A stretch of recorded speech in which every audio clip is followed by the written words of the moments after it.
Good morning. Kind of odd day for me. I've never streamed in the morning this early, so kind of like the afternoon, but this afternoon's going to be very busy, so thought I would get it started and get it done by lunchtime. Maybe catch some more of the EU folks who like to join. So please say hi when you jump in. We are going to continue working on implementing HanoiDB in Rust today. And one of the first things I want to do is, we last time we created a loader script that would allow us to actually have some files to read from the Rust side. But I want to change that to actually almost run a little benchmark. Previously we tried to get Bashobench to run, but the code is just too out of date. The dependencies, more importantly, are just too out of date. So we weren't able to get that running. But we were able to get a basic set of data files. So what I want to do is I want to get that script running and just have it run continuously and until I tell it to stop or something. May require a little bit of running processes, maybe some fan out so we can hammer the the data store. I say fan out, maybe some workers that just insert keys. Okay, and then the then when that's running, we'll get the visualization script running as well. So I think I'll get the an iTerm up here.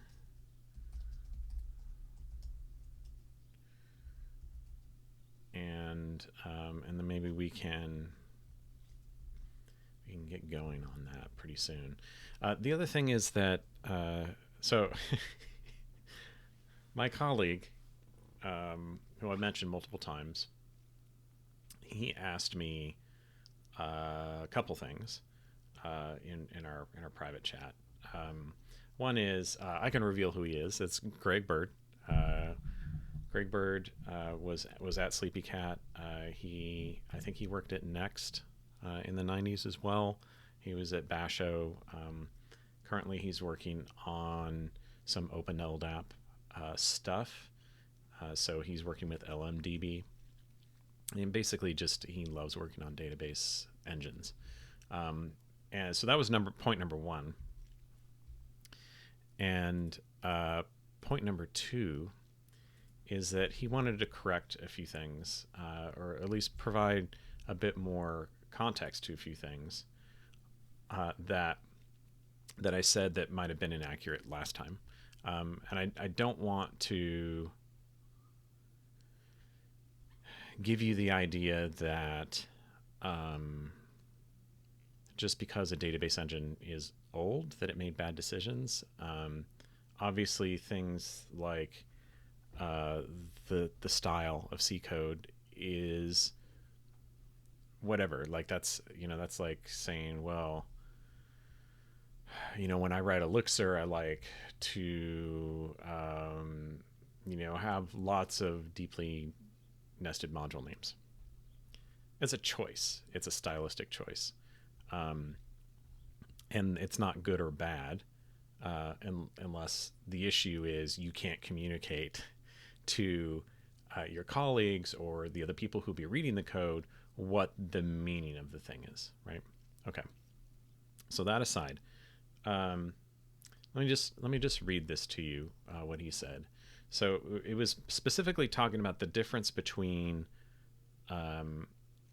LSM tree style database engines and page,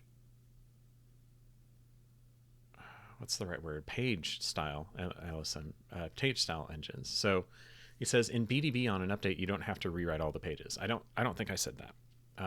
What I was saying was if your change causes a page to need to be reshuffled, you might have to rewrite multiple pages. Okay.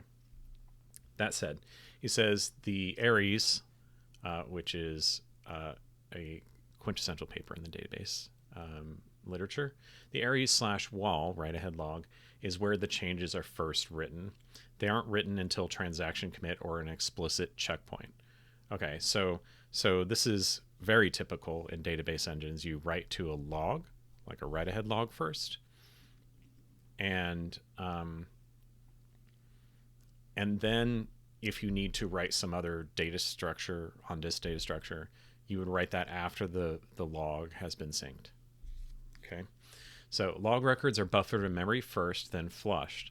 Once they are flushed, you're free to update the pages directly in the buffer pool and write them out to the database file. Okay, so that means that once you have a committed log, so it's flushed to disk, then you have a point at which you can update any of those pages. And also, if your process dies while you're updating those pages, they may or may not be synced to disk, but you still have the committed log. So you can reprocess the log to update the B tree, right? Okay. It says, so if I update a key and the new value is the same size as the old value, I write to the log what I'm going to change. If I'm at a transaction commit, flush the log. And then update pages in memory and call fdatasync on these from within the buffer pool. So the buffer pool is like, these are all the pages that I have loaded into memory. And he says, again, this is allowed to happen later. These changes can linger in memory for a while until a checkpoint or explicit flush. So you have two layers of fsync, basically. You sync the log, you make your changes in memory, and then eventually you sync a page. So this gives you a combination of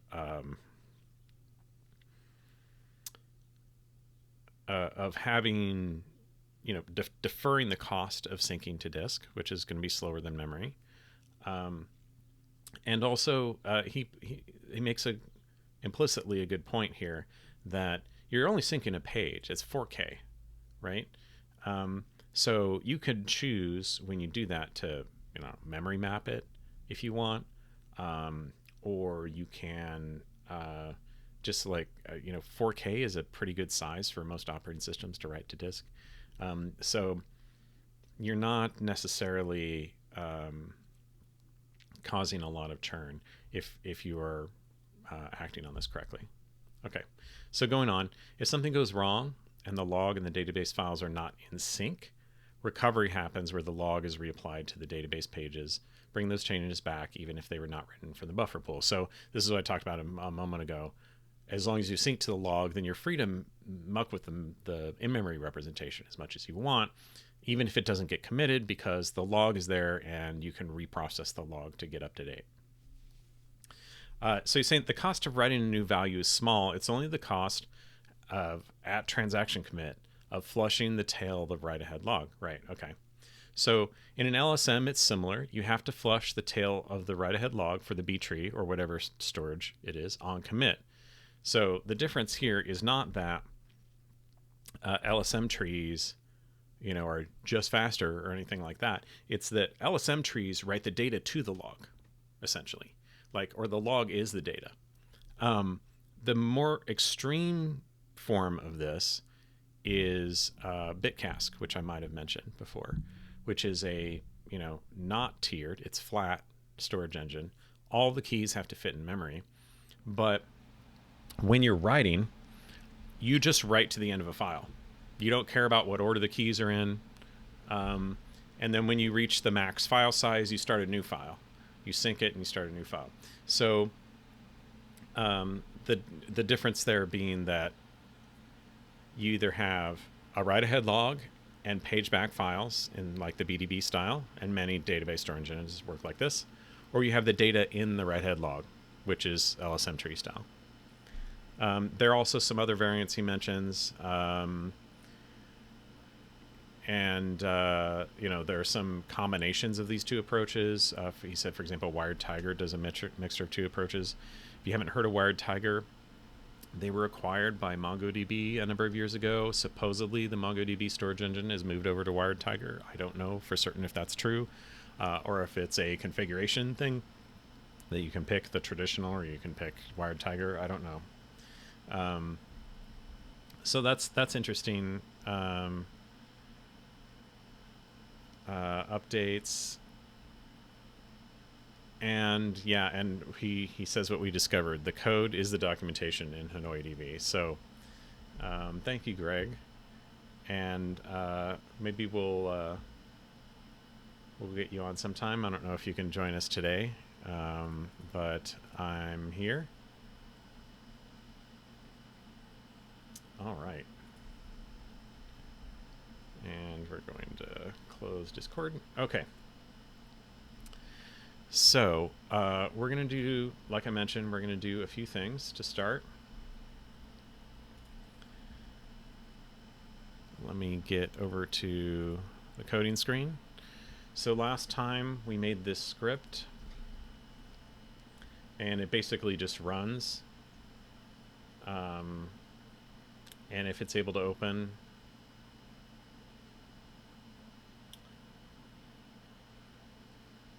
then it starts filling the database, and it fills it with 5,000 keys. Now, what I might like to do instead, let's just make a new function here. We'll just call it fill db timed, and tree and timeout. And what we'll do is we will do Erlang send after, I believe it is.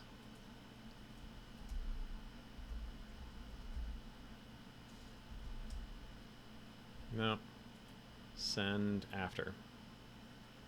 Right, so time is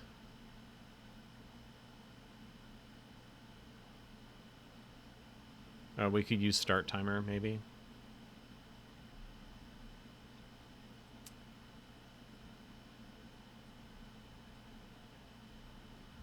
But actually send after is probably easier. So the format of the timeout message. When the timer expires, the message is sent to the process. So what we want to do is send ourselves a message, and let's do 5 minutes.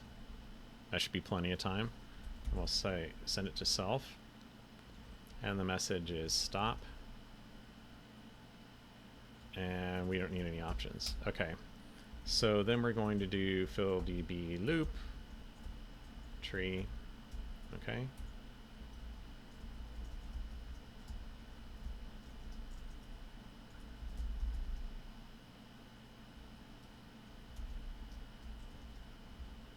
Okay, so if we receive this stop message, and let's,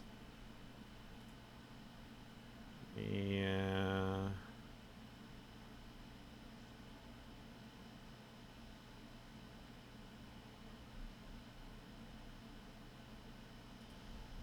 it's a little big. I think it's just the message. There's no wrapping. All right, this gives a timer ref. Let's just start up Earl. Okay. Let's say Erlang send after. Let's send it after 1 millisecond so we are sure to get it. Hello.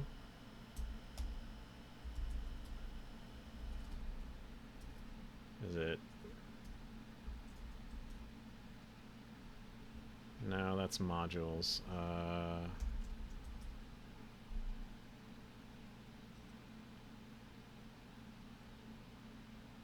That's history.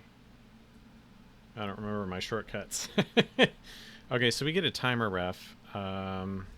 Let's do receive anything after end.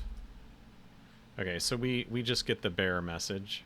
There's no timer ref on it. I think this is just so you can cancel it potentially. Okay. So so here we send after 5 minutes stop. If we receive stop, we just end. Otherwise, if there's no message in our mailbox, then we're basically going to do something like this.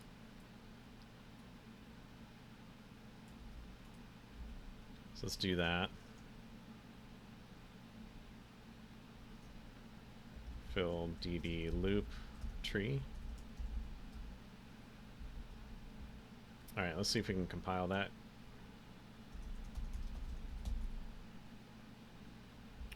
Variable n is unbound. Oh, yeah. Let's do...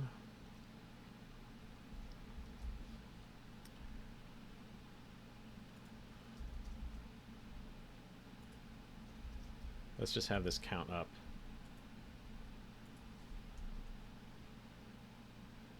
Okay, so now let's change this to fill DB timed. And actually this timeout is the argument here, so let's not do that. Let's put it up here. So we do 5 minutes. Okay.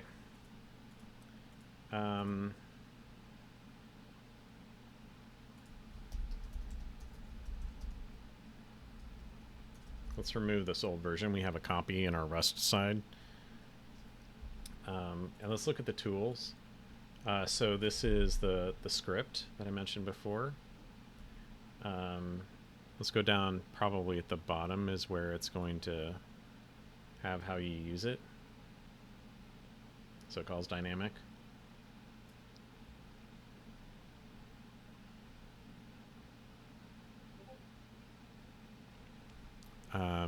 And I think I'm getting pinged from Greg.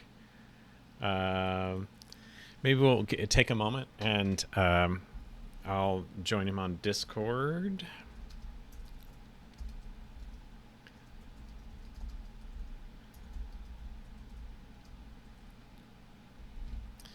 So I'm going to switch my audio setup around a little bit and we will get...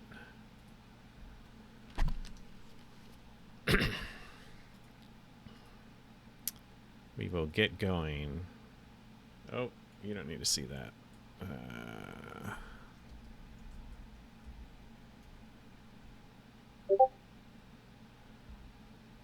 So let's see.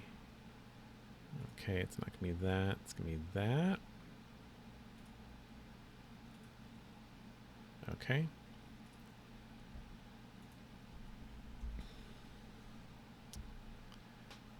And we'll do... Okay. Some video. Okay, main plus V. Cool.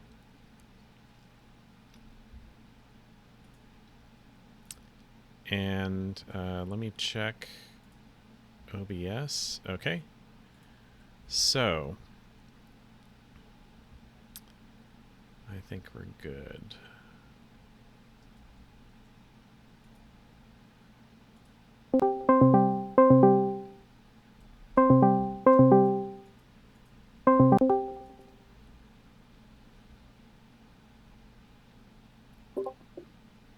Hi, Greg. Can you hear me? I hope everybody on stream can hear me. How's it going? Pretty good. All right. I just got out of the mountains. Oh yeah, how is it there in Italy? Fantastic. Fantastic. Yeah. Cool. Spent the day cutting wood, ignoring the news. Well, it's super warm here. So I'm going to share my screen to you. Cool. Oh, hopefully this will work without needing me. Yeah, all this goop. I'm very sorry, stream, if you're even watching.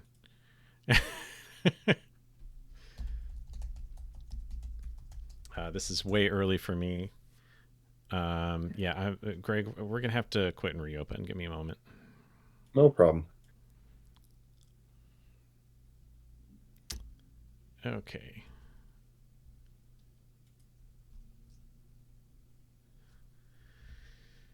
Hmm.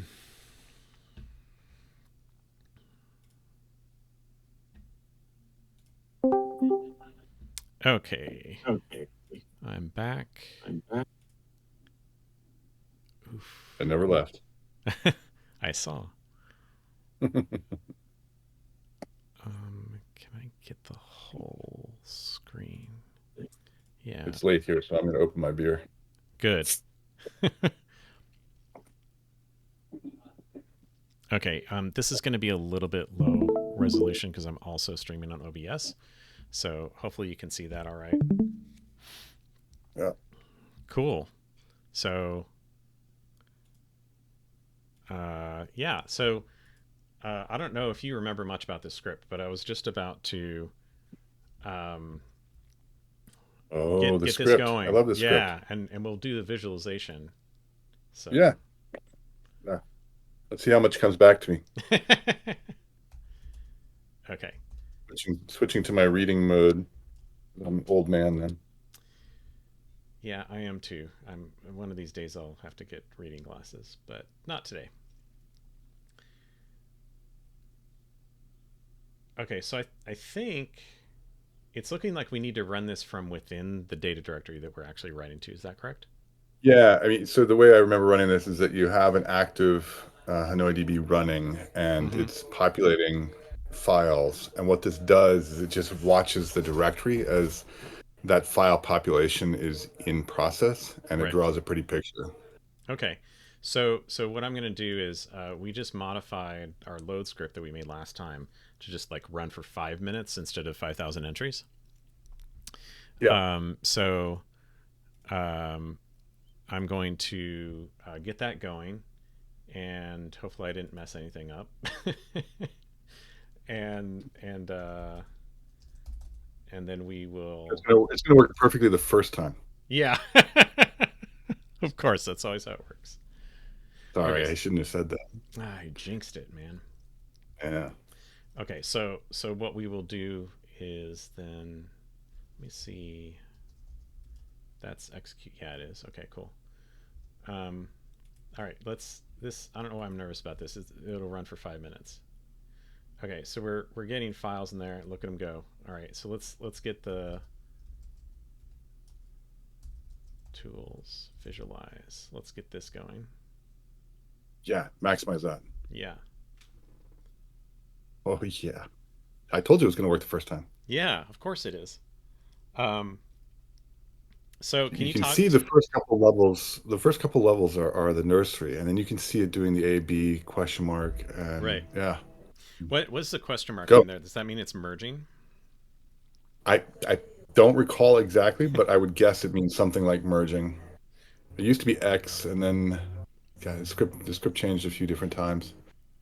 Okay. But yeah, this is where when I was watching it, I was watching an earlier version of the script, and I said, God, it looks like the Towers of Hanoi. Right. I'm not exactly seeing that here. Maybe I'm not hammering it fast enough. But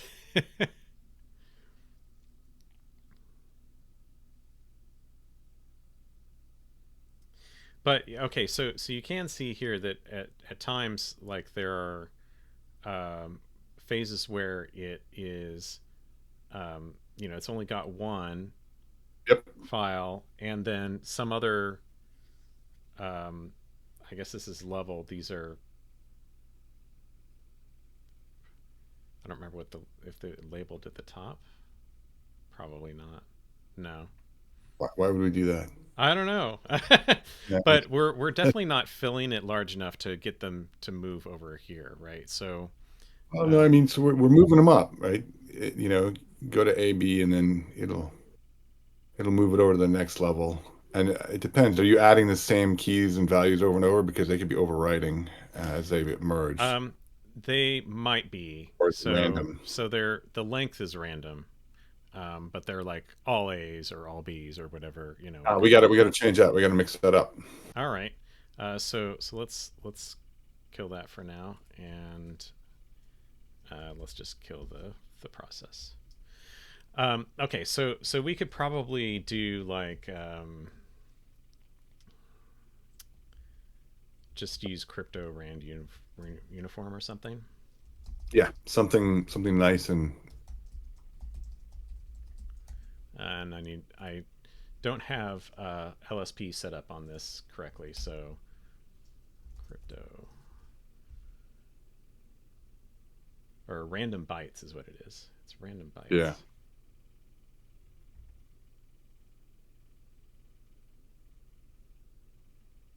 If these were only in alphabetical order, strong rand Grand bytes. uniform. There you go, Star. Yeah, random uniform would give us a number, I think. Yeah, Yeah. So let's that's give nice strong enough. rand bytes and okay. I don't know. 20 is 20 big enough? Should I go Yeah, bigger? it doesn't have to be a lot. Yeah, 20. Yeah, Okay. sure, that should be enough for a while. Um, and Length can be right. You could change it so you have a random length and put that in there. let's do this will be value. I think it's okay for the keys to be. We'll just repeat the key, and this doesn't need to be so big. Maybe 10. Um, the other thing I might want to do here is spawn multiple processes to do writes.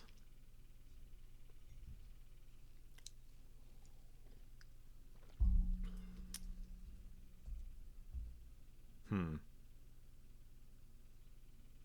Yeah, let's do that.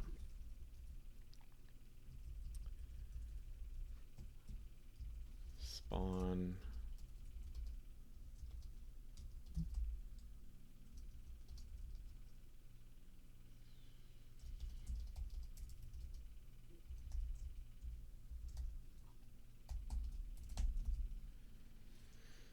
Um,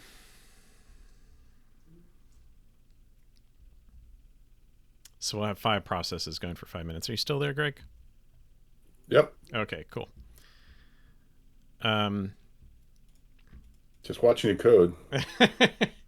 so let me see if I didn't mess that up. Okay, values unused. Oh, I need to make sure that I put the value in there. Um, syntax error.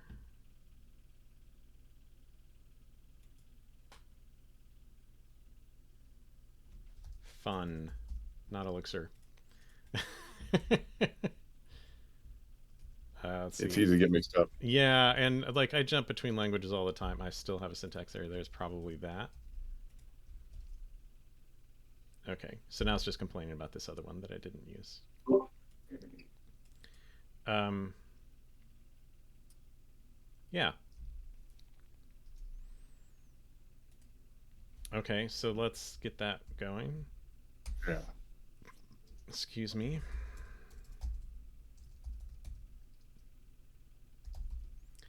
And just for argument's sake, I think I will get a clean. Yeah. Yeah. Start over. It'll be more exciting that way. Yeah. Okay, we'll run it in here. Okay, so this just started 5 processes and there it's going. So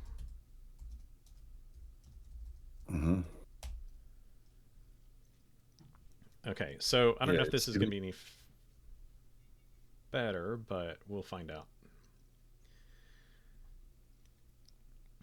Interesting here, like sometimes it's obviously it's bigger because it's got to reclaim space that was um, had keys that were overwritten potentially.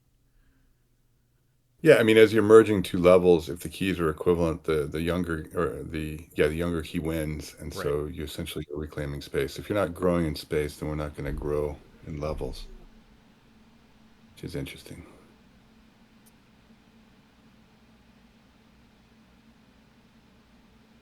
Yeah, there was another one that went by. So we're obviously not filling this very fast, but we can visualize it, which is cool. So I want to look real briefly at the script again and see what some of these symbols mean. Yeah. Okay, so you're looping here, and first, if there's a C, you print, I'm guessing, the level. Okay, so you're looping over the levels from 8 to 20. Interestingly, I think there was something set in the header file that says the base level is 10.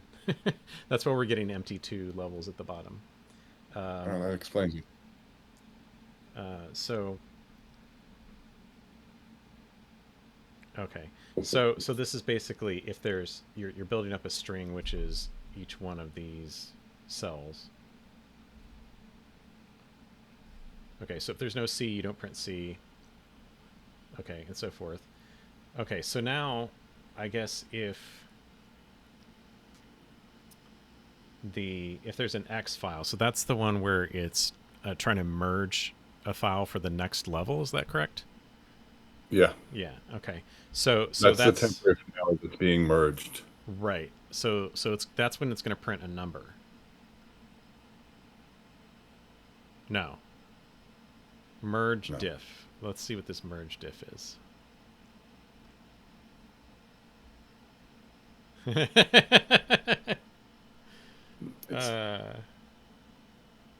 There was some reason we did this. What was it?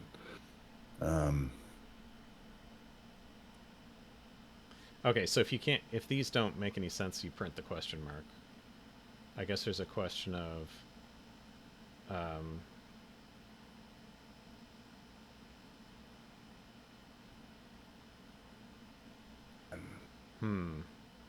I wonder if my ls is different enough that field 5 field 5 doesn't Try one of those in the shell, see what we get. yeah.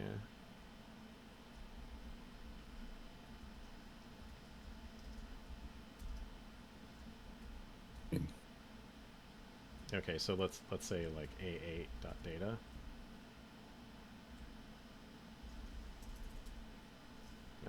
Let's try 10. Okay.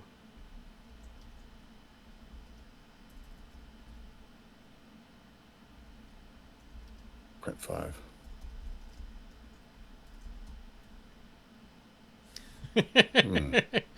Yeah, that's probably not correct. Yeah. Well, I'm using exa, so I'm guessing. Let's briefly. Yeah.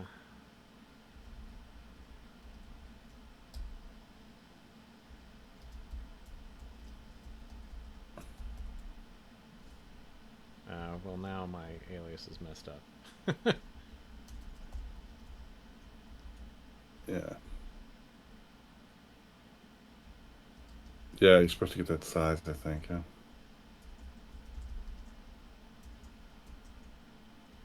I can type the $sign. Oh, well, it moved. Let's check. There you go.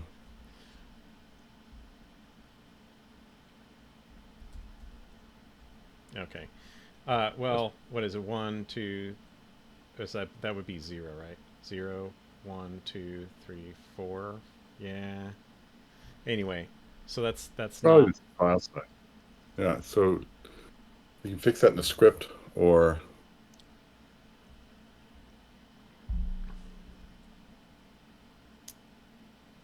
Okay.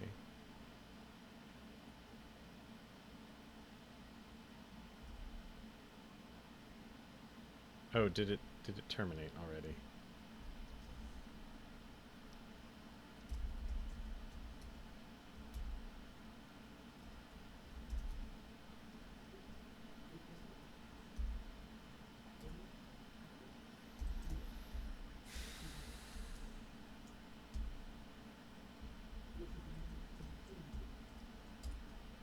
Okay, so those processes died. We used up our 5 minutes. Okay, so we do have an A at B11. According to that. Okay, so that is if I'm not using, if I'm using the correct LS program. It's file size. Right, it's the file size. Yeah. Okay. We could have done that more intelligently than using awk, but we didn't. Yeah, it's all right. It's a script. Okay, so you're getting the file size here, and I guess that's the difference of like what's in the merge state versus what's. I think we probably were trying to print the. We were probably trying to print the percentage merged by using the two file sizes. Okay. Yeah, I think that's what the expression does right there. Does. Yeah. Okay. If we were getting, so change that to $4 and your EXO will work, and then because in your world the file size would be what, $4, right? Yeah, I don't know that I want to change that for or we everybody. could unalias. You just put a backslash in front of ls. You'll get the unaliased ls. Okay. Like so. All right, that should work. Or is it a backslash? It all depends on the shell. Well, I could also say over here which you just ls. Unaliased it.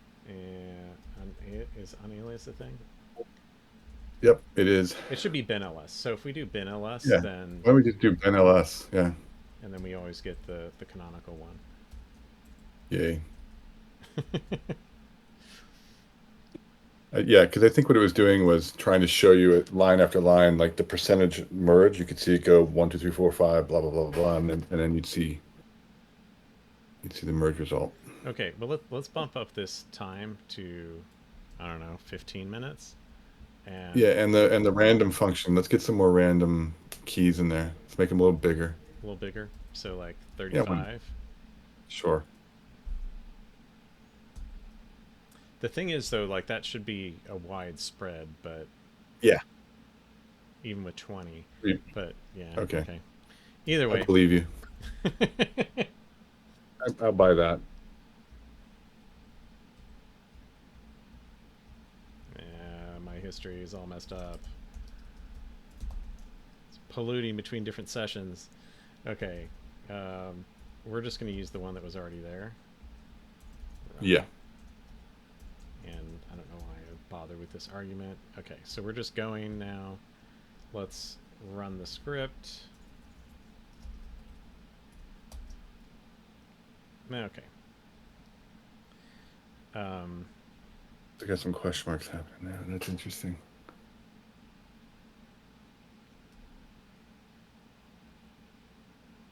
But you can see like them being moved to higher levels and you getting B files.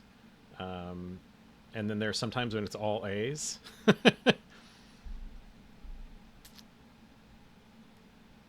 What would be cool is if we see it break into that next level, but that's going to require a ton of keys, isn't it? Because it's like, yeah, it's going to take a little while, yeah. So if this is 10, 11, 12, 13, 14, so it's 2 to the 14th keys. That's a lot. We could start over and change that initial from 8 to 10 in the script. Yeah, let's do that real quick.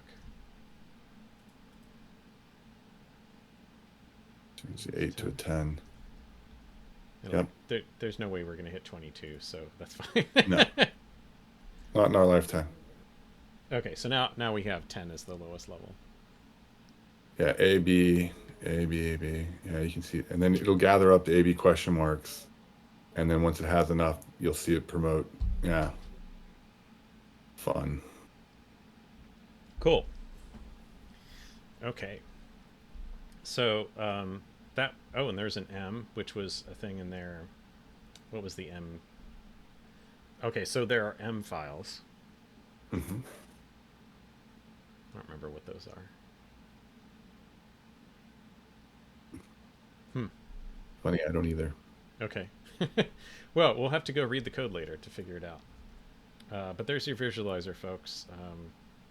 And thank you, Greg, for helping with that. Absolutely. Okay. So I'm going to stop that visualizer. We had it running two terminals. Fun. Okay. and we're going to stop Erlang virtual machine, so we're no longer writing to that directory. Just out of curiosity, I'm going to... it only was 1 meg. We didn't have enough time to get a lot of data into it. So, okay, so we're going to go back over to the Rust code. I made a mistake last time. I used try into. I'm going to convert this to try from. I noticed that right when I opened this earlier. U8 for compression. And this is try from. And this is not self, but value U8. And let's see, value. Okay.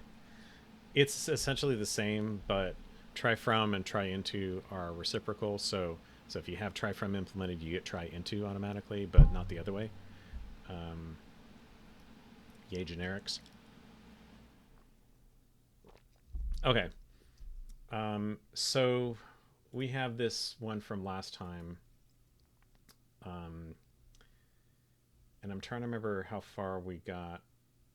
Right. Okay. So we did not commit and push any of this, but we were trying to read entries, I think, from the block.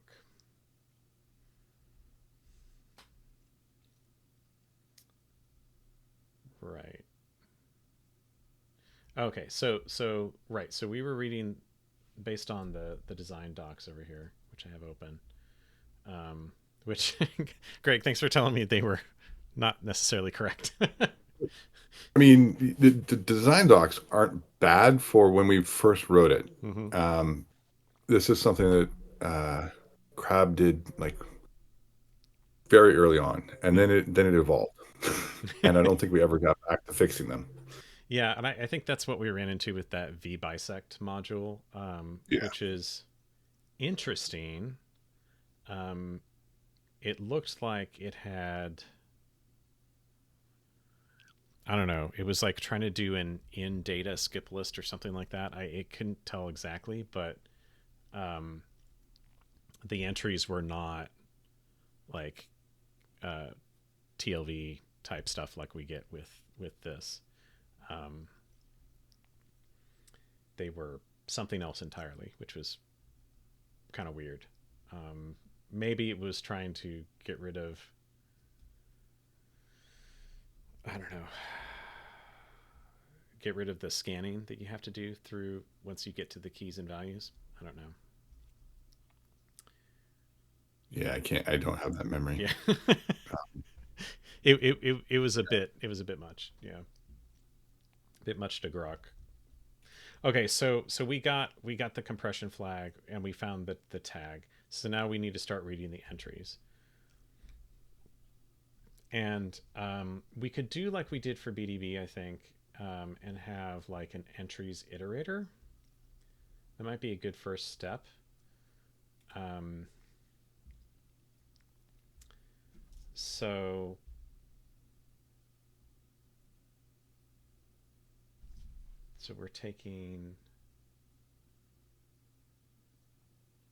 we're starting from 6. So this should start with that the marker byte there, which would be this, and then we'll get keys and values. Right, and we had that assert equals here.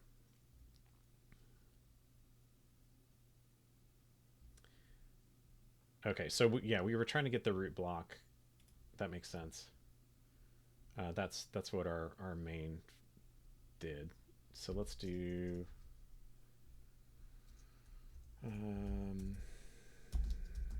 Let's make entries,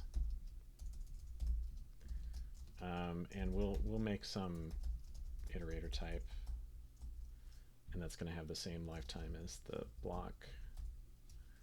And I have disconnected my implementation from. Let's put this up here next to tree. Okay, so we're going to need. So we could say like key and value are just bytes. So um, entry iterator. And let's just say there's an offset in here, usize, and then there's a, a the keys and values buffer. Yeah, just say buffer, and again we're borrowing the bytes. And then we need to impl iterator for entry iterator. And we're going to have to give that a generic lifetime. And I probably mentioned it on previous streams. If you're not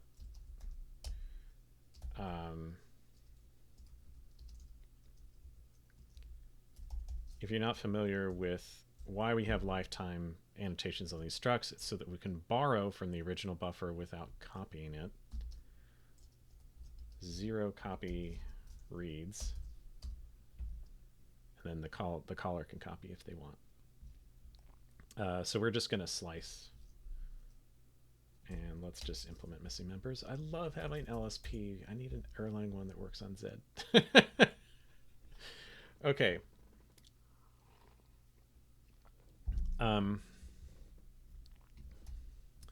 So based on this, what we should expect is similar to, so if we're giving it, and let's go ahead and initialize this, and offset is 0. We'll do it like this. Normally I make a new function, but self.data. Remember when we created the block, we sliced off everything that was on the front on this, so data is that. Now what we could do instead of offset, maybe we could just do buffer and slice it off the front. Yeah, let's do that.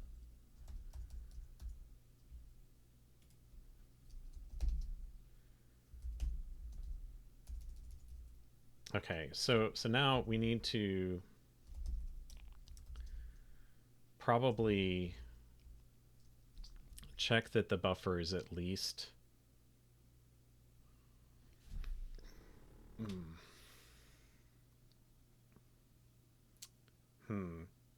There's a problem here. We're going to need an enum, either key val deleted or position length. So position length, Greg, if you can remind me, this is like this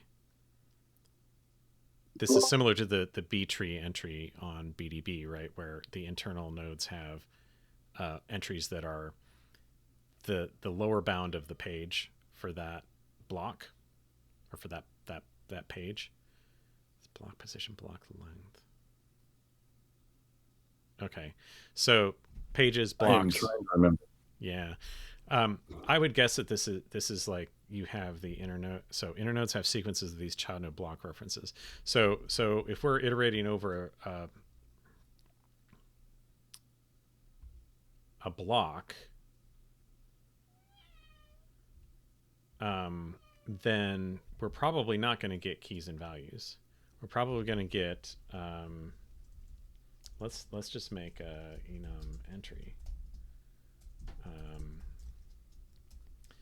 and we can do like key val, and let's name those. I was going to do tuples, but key. And my cat is going to town on my monitor over here. Hi, Bianca. How are you? So yeah, we're not making like a user level API here yet. We're just working with the file format. So I think it's fine to return tombstones. Oops. Yeah. Quit getting in the way, cat. And here we can just give the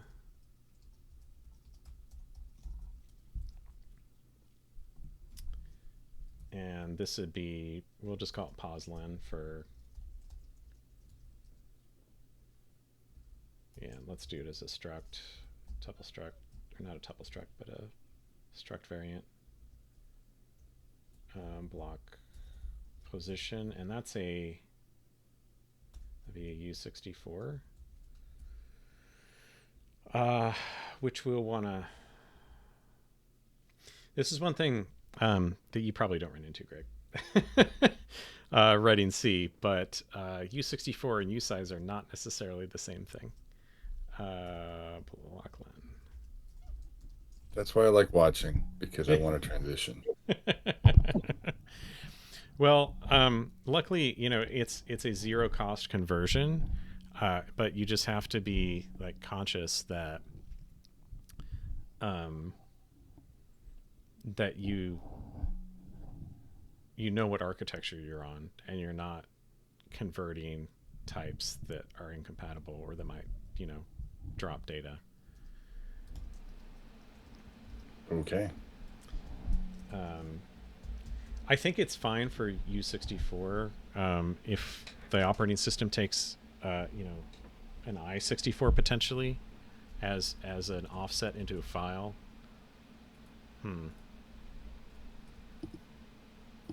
Let's look at the original code. Let's make sure it's unsigned. Trying to find the earlier version of the visualization script, because the newer version had the AB question mark, and the older version had it had asterisk and dash and Yeah, I do remember that. yeah. It's somewhere in the Git history. Okay. Thank you for looking for that. No problem.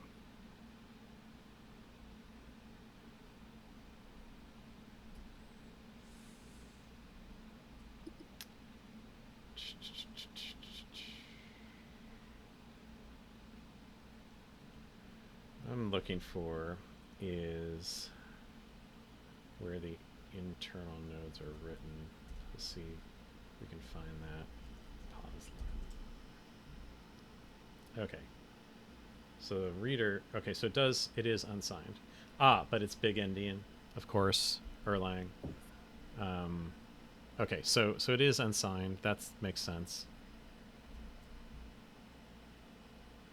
It would be interesting.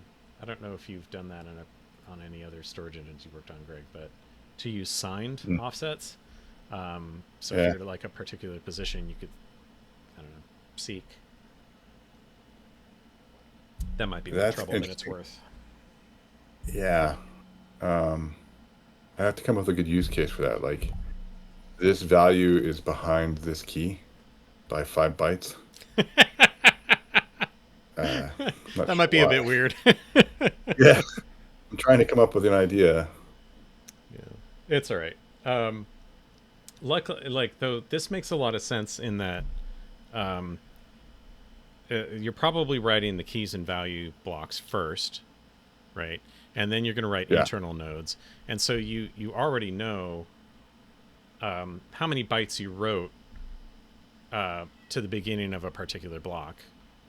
So that's always positive from the beginning of the file. Yeah. Right. I mean, remember, this isn't like other B tree implementations. We know all the keys and values. We're just writing them out over and over in an efficient representation. Right. And then doing a merge sort when we put them together. Yep. Okay. So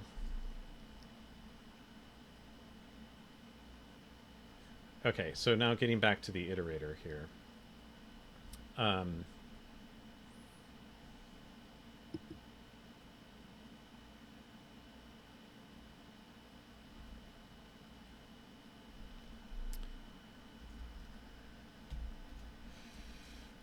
Then we're going to return none. Return none. Because we need to have... No, it's not. What did I do? Have I forgotten how to Rust? No, I haven't. Okay, and here we'll just return none at the end there. That's probably... length. Okay, so actually, what I want to do is I expect, because these also have length and CRC. Um,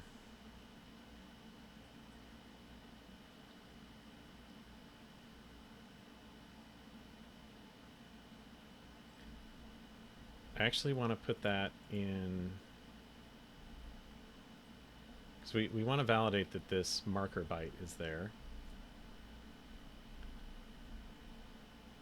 And the problem is if we've exhausted this slice, because our thing that we want to do here is like read a whole entry and then modify the slice here to be sliced differently.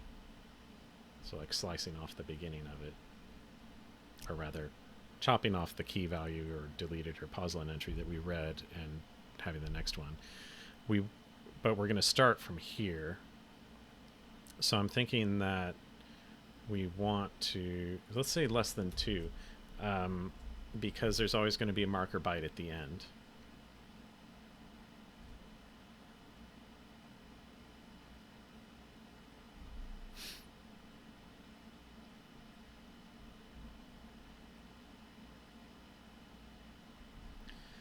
Okay, so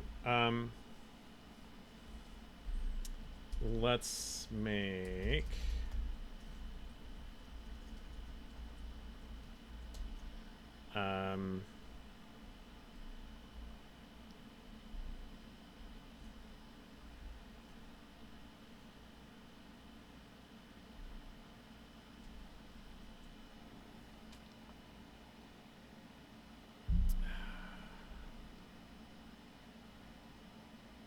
I want to make something that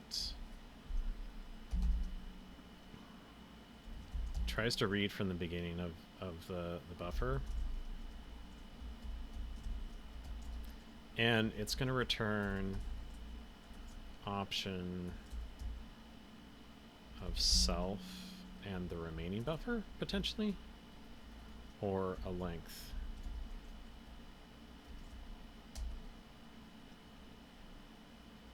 Let's do the length. Because I don't want to make the iterator responsible for validating the CRC. And honestly, I don't even know if Rust has a CRC built in. Probably not. Nope. We'll have to find a crate for that. Crates.io.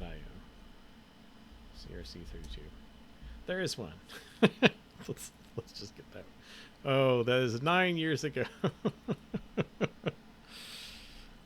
There's a V2 one that was updated 7 months ago. I don't need const.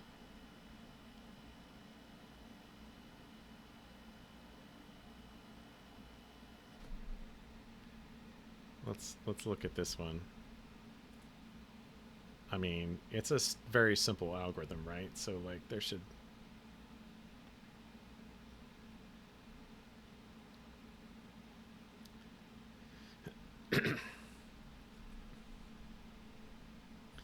and then there's the question of in Erlang,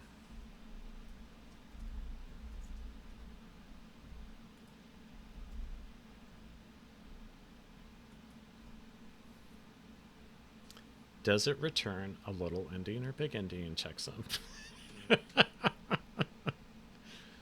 Oh, returns a non-negative integer. So so we just need to figure out, and that's probably big endian, knowing how CRC32. Yep, big endian.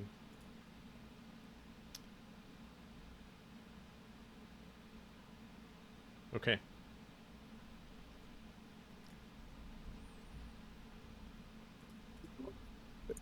It's funny, I'm walking back in time through the commits for this file, and before it was HanoiDB, it was called the LSMB tree. Okay. Yeah, I think I remember that. And LSM tree because the contents of the file are a B tree, but you're merging like an LSM would. Yeah. Yeah. Yeah. Cool. Okay. So we need to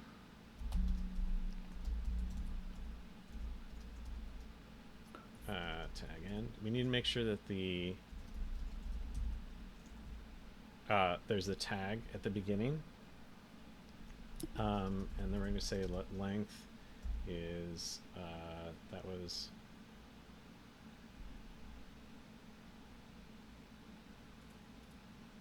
let's say u32 from BE bytes. We've done this before. We slice buffer from 1 to 5.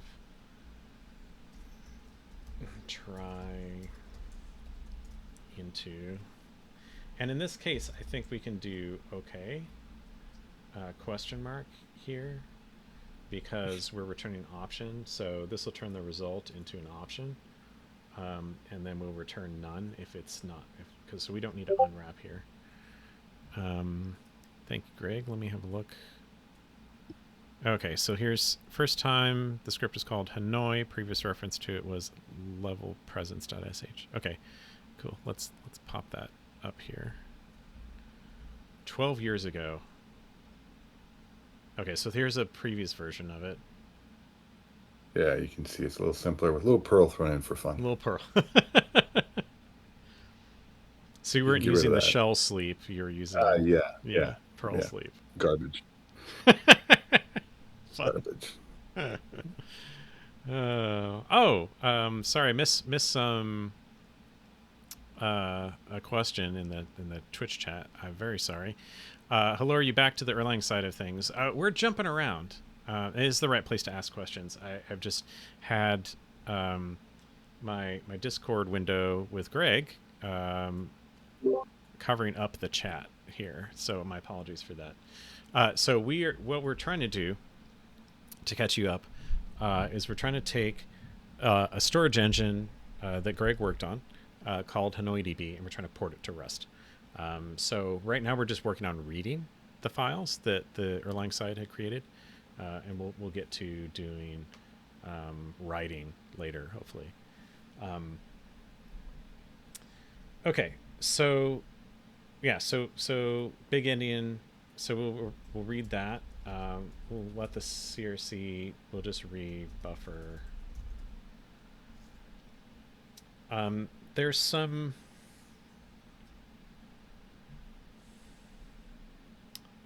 I need to remind myself if there's some potential here for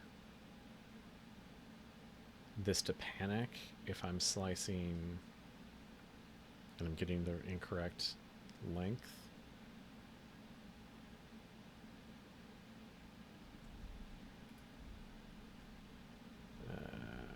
We'll get to that in a minute. So I think we need...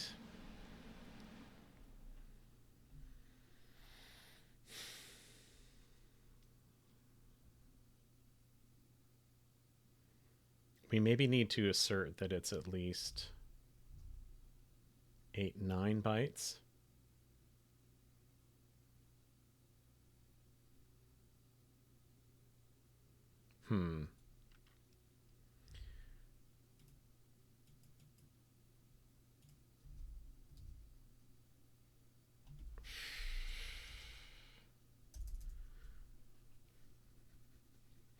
There's a lot of edge cases here, potentially.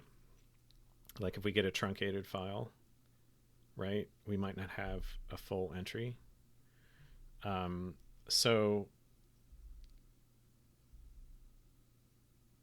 I'm kind of leaning toward being defensive here and saying, because that, if I recall correctly, that tag is 1 byte. And let's look over here. If you get truncated data, then that whole file is corrupted and can be tossed out as part of recovery. Okay. That's one of the fancy things here is that either the file was considered complete and whole and f-synced, or it's garbage and you can let it go. Okay.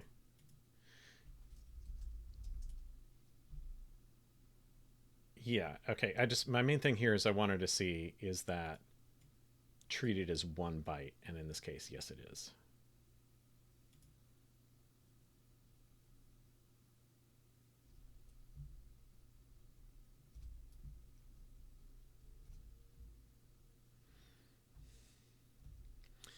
Okay, so maybe there's some data some code structure that we'll need to do here. Um,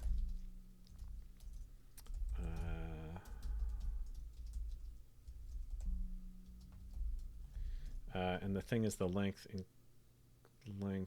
plus 4, right? Because we haven't read the CRC yet. But we'll also need the FF byte. So plus 5.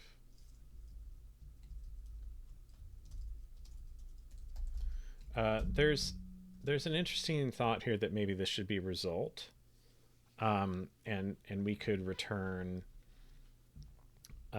like an error that is like has some information about this was corrupted or incomplete length or something like that. That's a possibility.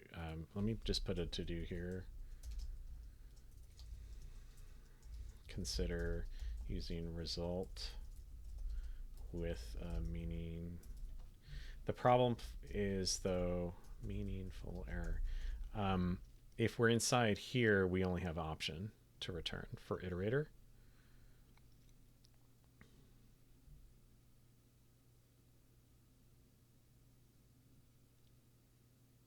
Okay. Um,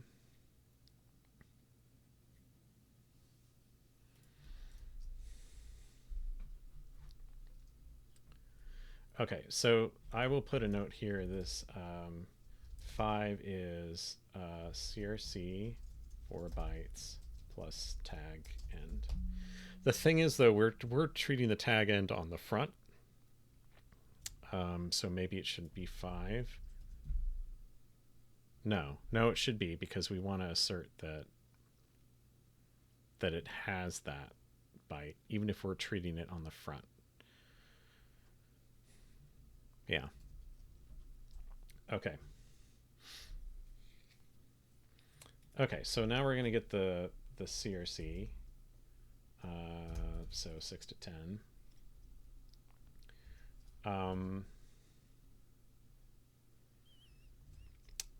And now might be a good time to get that CRC crate. Just look at the sort. Oh my goodness, it's so big. I'm sorry, Greg. I don't know if I have discussed this previously with my stream, but why don't we just copy this function? It's so small.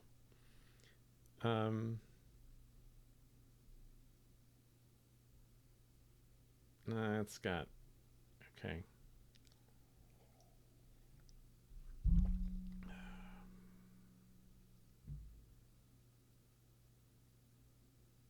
Honestly, isn't there like an intrinsic that we can use for CRC32, like a CPU instruction? Oh man. Okay.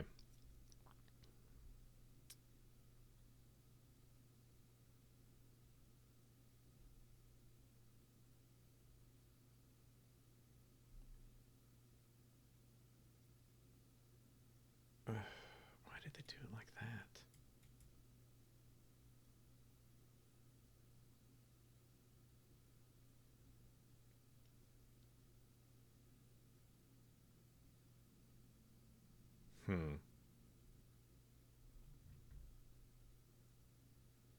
I don't know how much I trust that.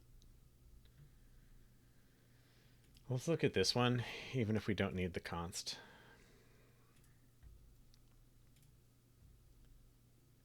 Okay. It at least inlines it. This looks a little better.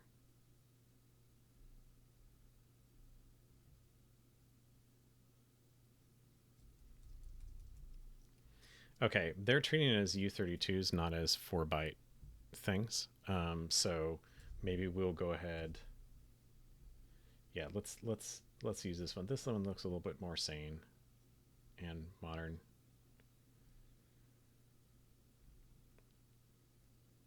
And it has tests. Appreciate that. Okay. Um, so let's cargo add. What is it? Const crc32.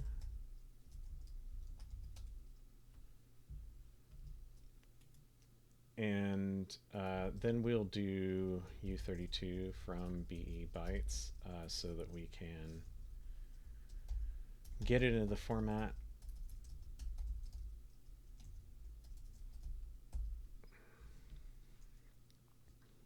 that this crate expects. And then we need to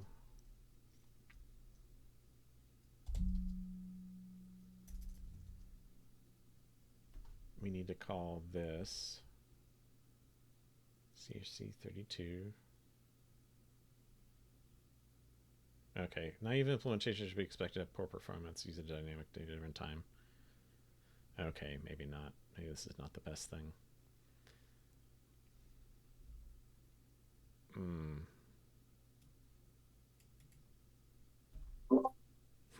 Interesting. Make it work. Yeah, I'm make it Make work. it Then right. they'll make it fast Make later. it fast. Yeah. Okay, so let's say if CRC not equal to now that the interesting thing will be figuring out what the correct section of this, like how to what the entry should be. So we'll say const crc32 and we're going to give it buffer and let's look at the design doc again. So it's going to be everything up to the FF. So this length, so we start from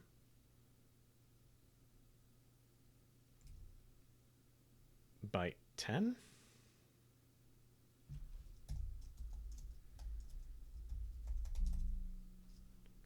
Length as U size.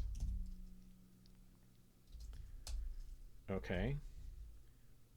And then if it's not equal, we return none. This would be where it's nice. It would be nice to have that result. Okay. So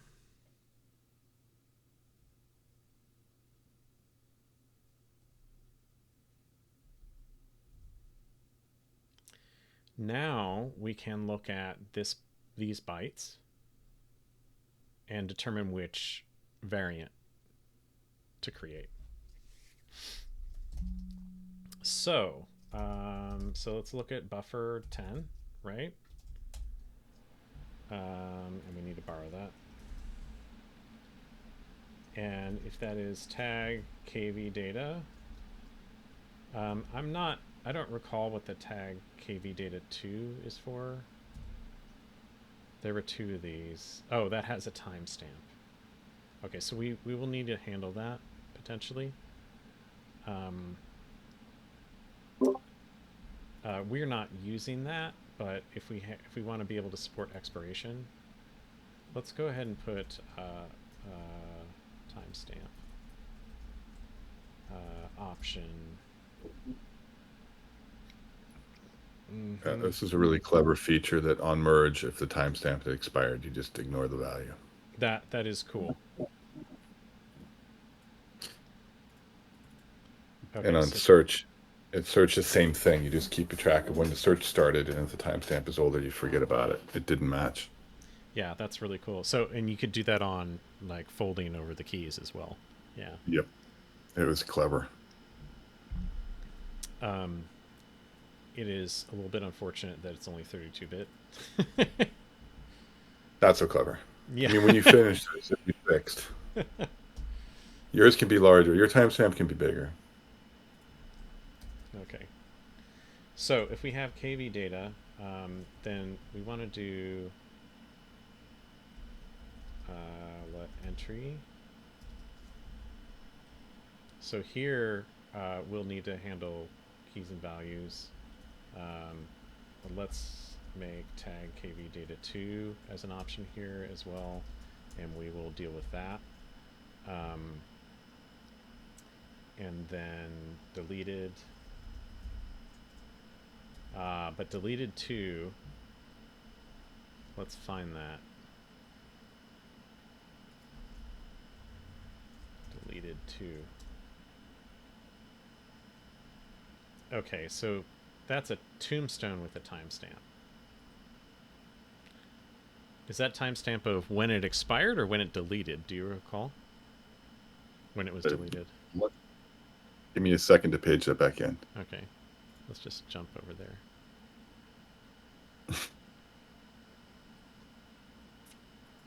Where's this being called from?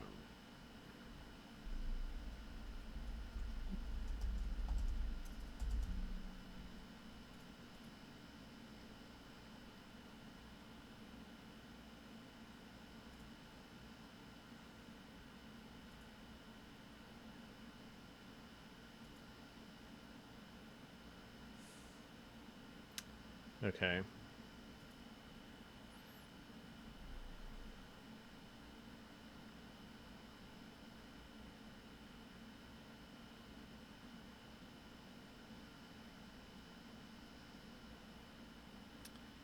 These are useful, but I guess the caller needs to know, am I expecting a key or am I expecting an internal entry?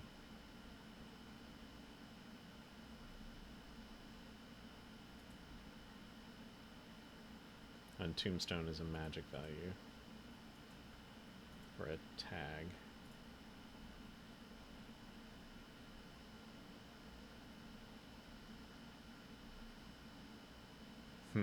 Oh, it's the atom deleted.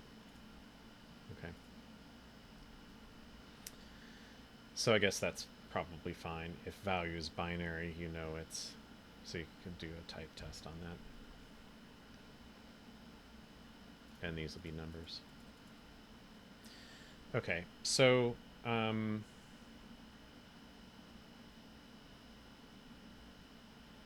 let's go ahead and handle...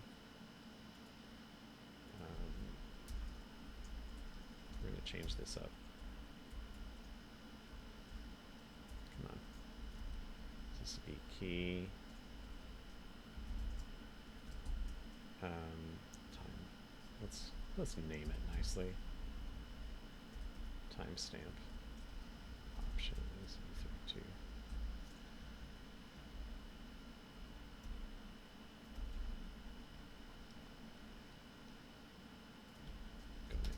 There's no reason for it not to be. Okay, so we need to handle deleted. Deleted 2. Honestly, I wish those had been named differently, but...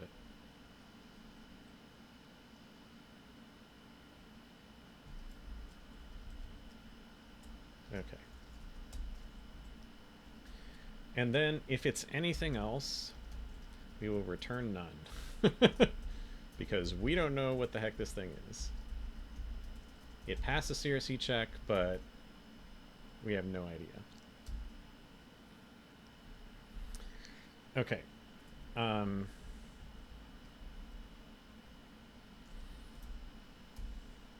So now, let's not...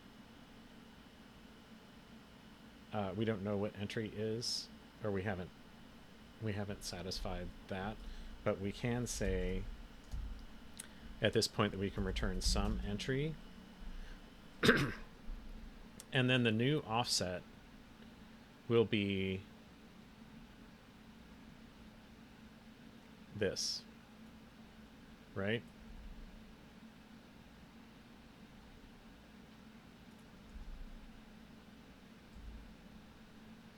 Okay. So it's complaining that I didn't, you know.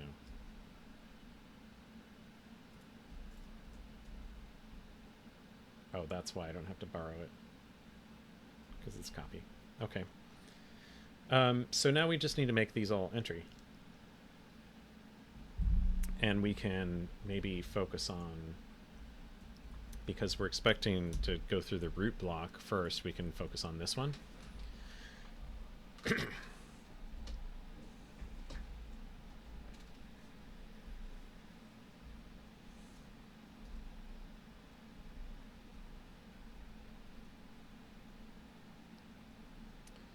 Okay, so if we're looking at pos len, we need to read the block position, the block length, and the key.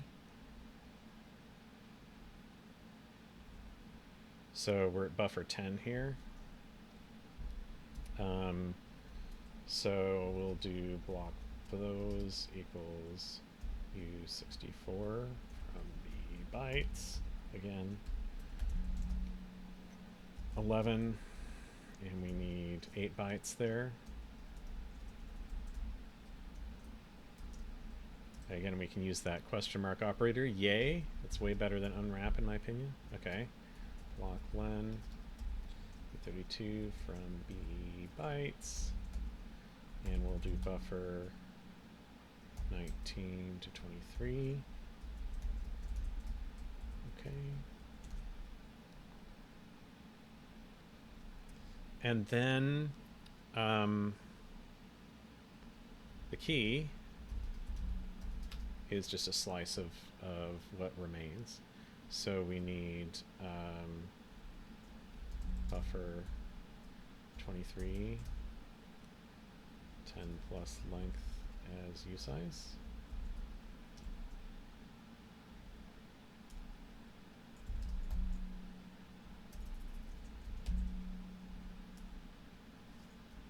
And since we named those correctly, we don't need to do the verbose format. Okay. So I need this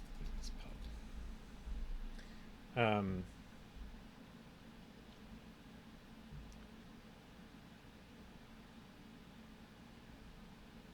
Okay, so now we're expecting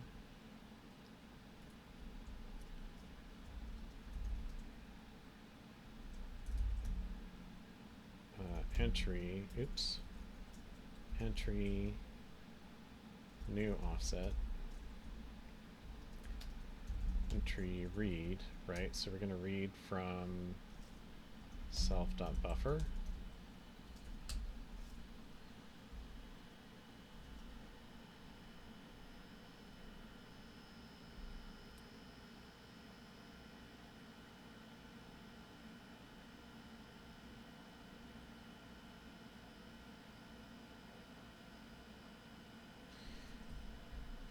I actually need to do this differently, unfortunately. We ran into this, and okay, so actually, let me take this back. We're going to do let entry. We'll put question mark here. And the reason why I'm concerned about this is when we were doing BDB, remember, we ran into the issue of overlapping borrows. Because if we create an entry, it's going to borrow from self immutably. At some point, we need to reslice the buffer, right? Or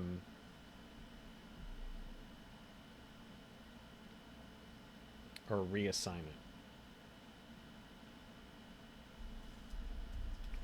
Let's say new buffer is self.buffer, new offset to the end.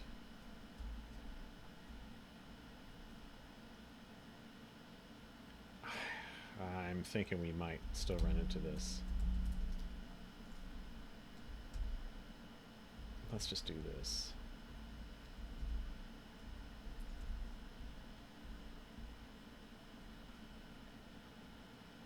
Sum entry. Okay.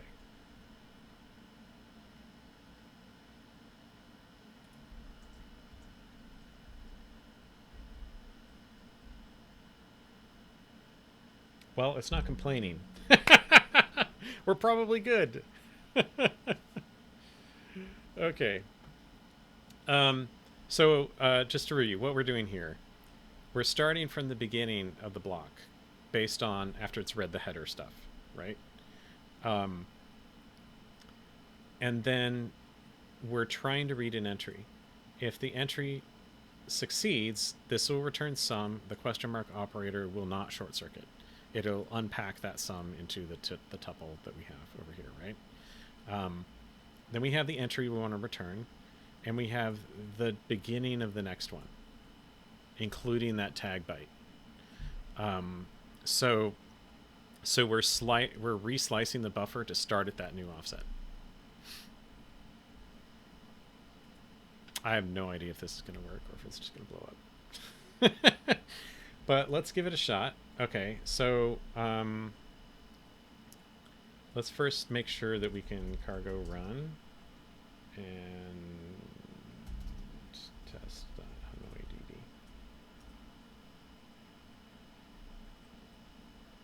Yeah, never constructed. We don't care. Okay, so we're still, and it's we're not reading very interesting stuff here. But now let's go and look at. Let's derive debug on this.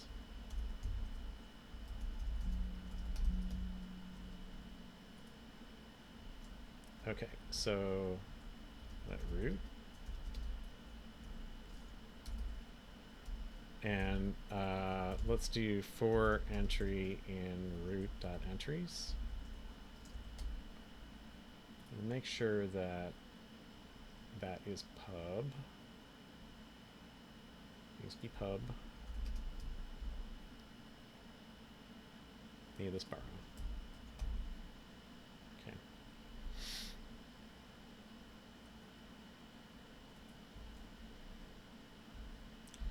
And then in this loop, let's print line entry.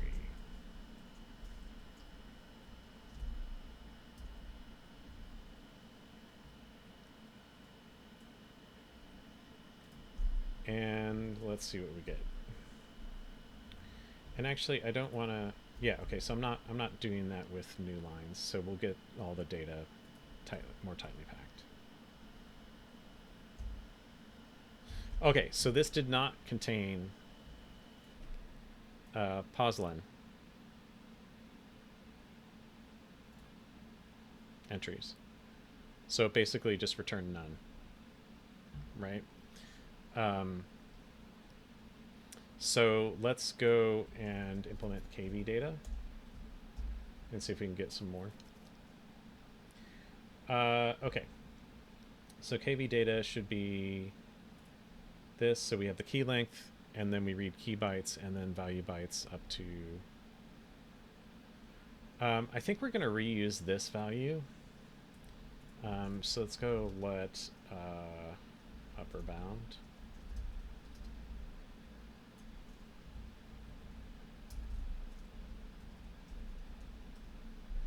And we're going to return that down here anyway. So the main thing I want to do is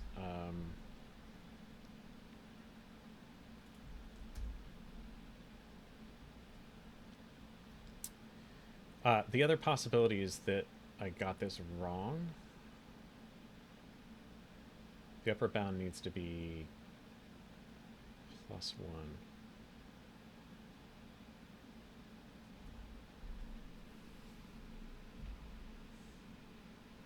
So 1, 5, 9, 10. This is by 10.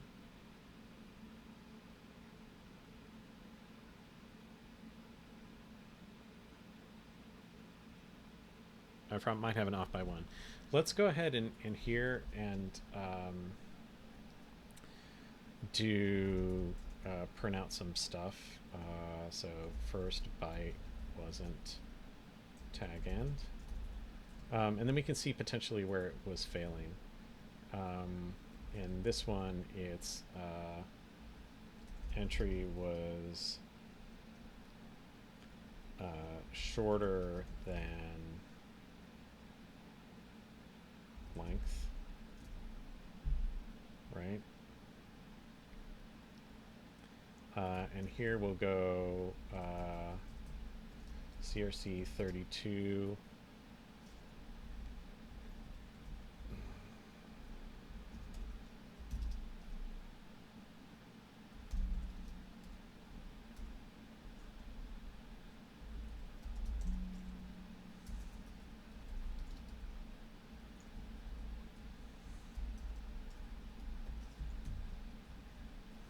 didn't match, and we'll say computed CRC original. If we have an issue with the CRC check, we could potentially skip that for now.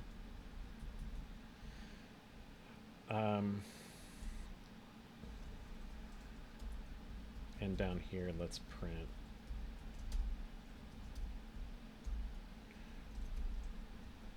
unrecognized entry tag. And we'll put tag here.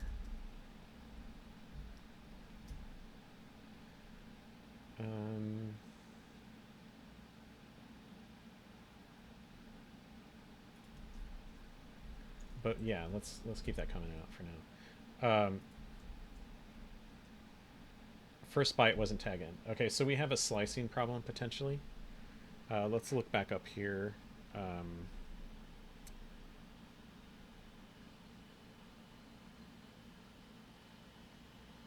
That's why it aborted so quickly.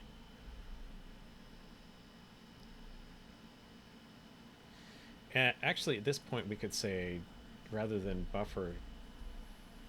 Oh, interesting. Why are we slicing from 6, but we're accepting buffer 7 to have tag end? And that's succeeding.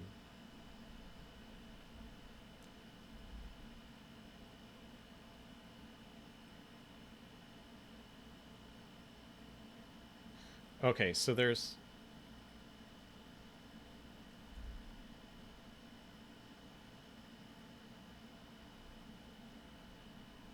I'm trying to page back in why we picked this last time. Okay, assuming we're at the beginning of the block, we take the first 4 bytes as the block length, right? And then we take the level, which is 2 bytes. Okay, if the block length is greater than 2, right, so it's more...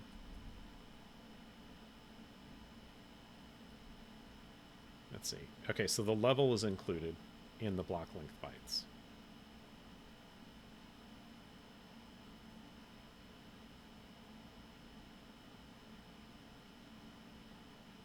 Okay.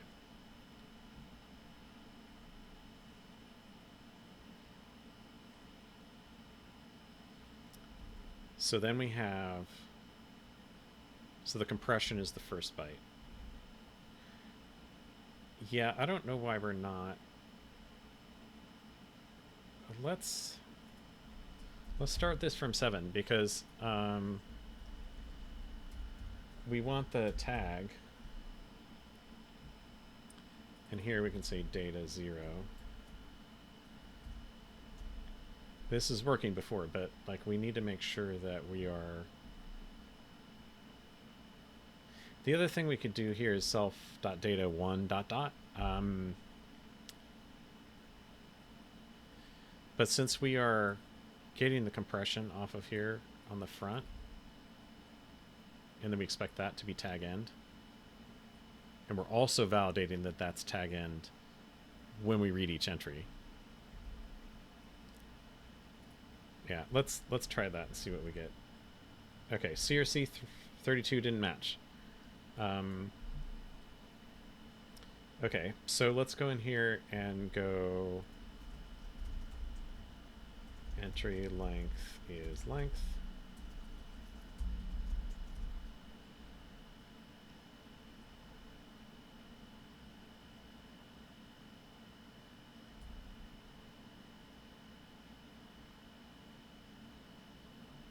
So we did get past here, right? So the original was this, and our CRC 32 is wrong. I'm suspecting we have an off by 1 here, so let's just try that.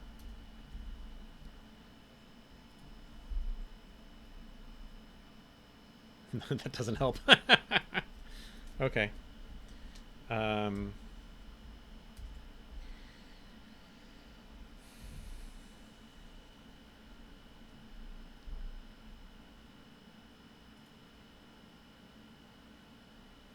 I think what we should try to do for now is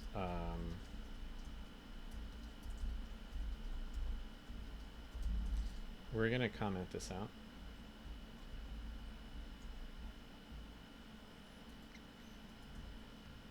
And not do the CRC32 check. And see what we get. Okay. So we probably have some more problems here. Entry tag 0. That's not a tag. So we probably have some offset issues.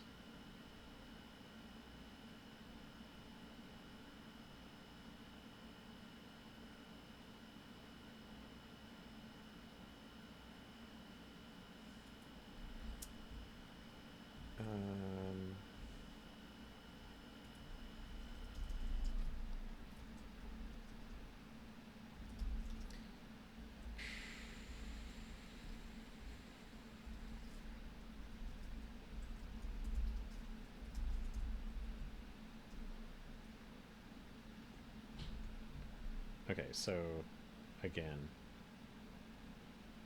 1, 5, 9, 10.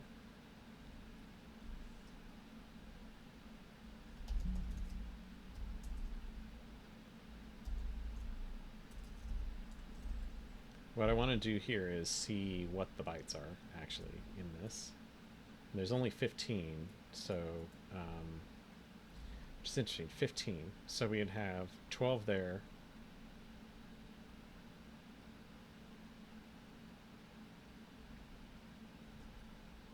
Honestly, we don't know what this is.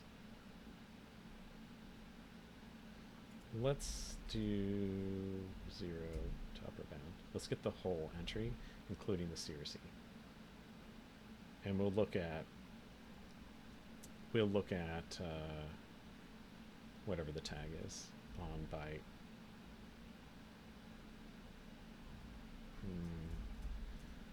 Let's start from byte 1 so we skip the tag end. Yeah, it doesn't matter. Let's just do this. Print line is macro. All right. Greg has to bail. Thank you, Greg, for coming, and we'll see you next time.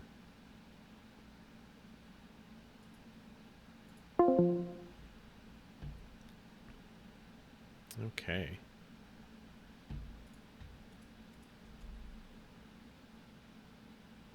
Yeah, let's borrow.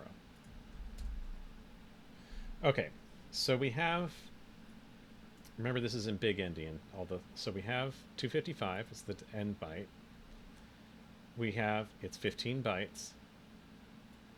The CRC32 there, and then we have tag 130. So we have an off by 1 thing here.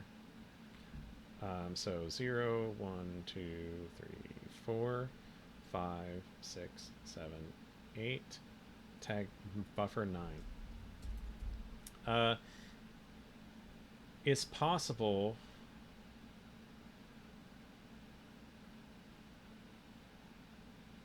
yeah, maybe I'm just thinking about this wrong. So I probably sliced the wrong thing. I need 5 to 9 here. Right, because this is 1 to 5. So I did have an off by 1. Let's see if we can put the CRC check back in. And this would be 9. I just had it off by 1 in the wrong direction. And there's the tag end there. So we have an extra 1 there. So let's put, remember, it starts at 9, not 10. That's good that we were able to see that, though. This having a very simple format is helpful. Okay, so we are actually getting entries.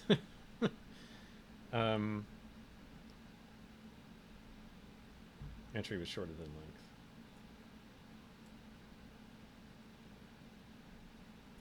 Okay, let's remove some of these.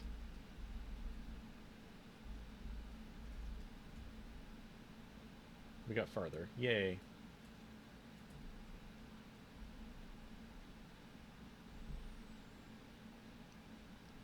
Okay, so we said, hey, there's the block position 1024. The block length is this. The key is...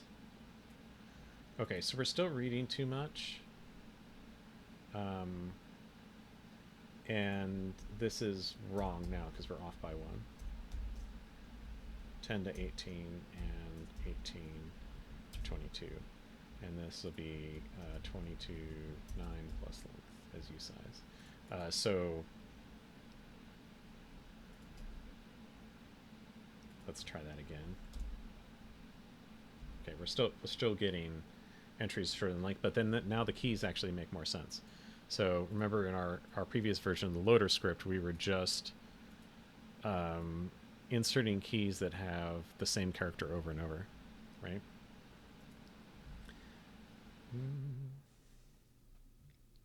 Yeah, so here, block position 4, block length this, and the key is 97, 97. Let's make sure we're, yeah.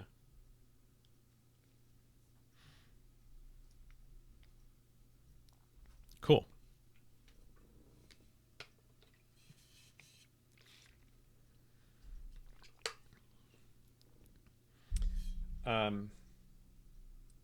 So here in our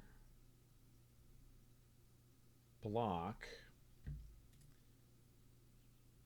we have, let's print line the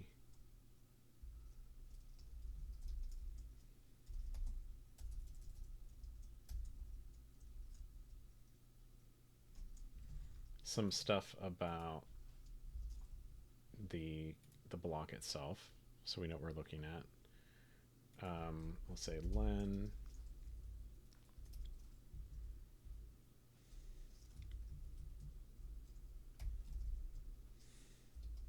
level compression.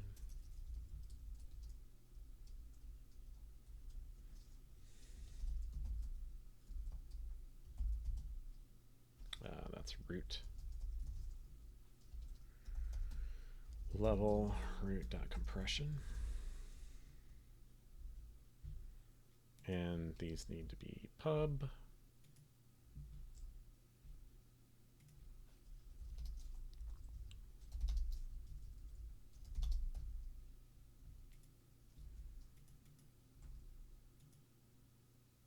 Okay. The other thing we could do potentially is for our implementation of debug on entry,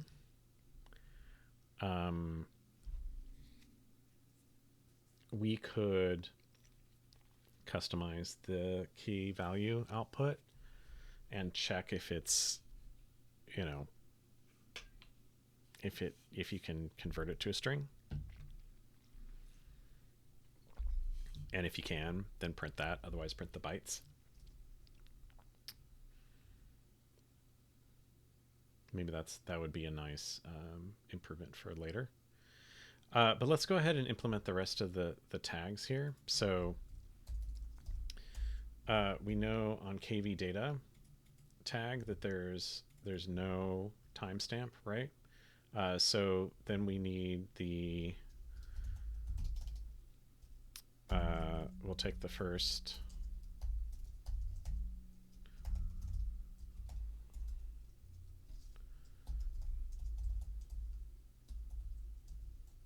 again, we're doing that. And here, let me remove the split.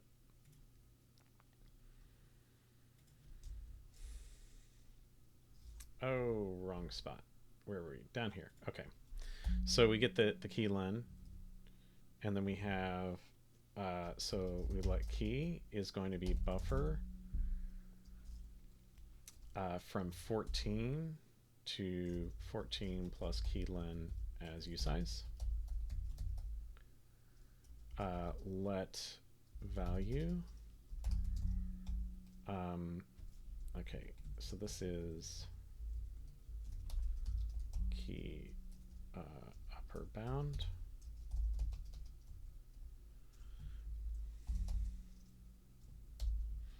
And then we'll do key upper bound to upper bound.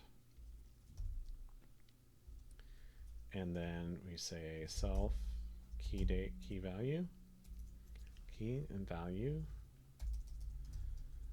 and none.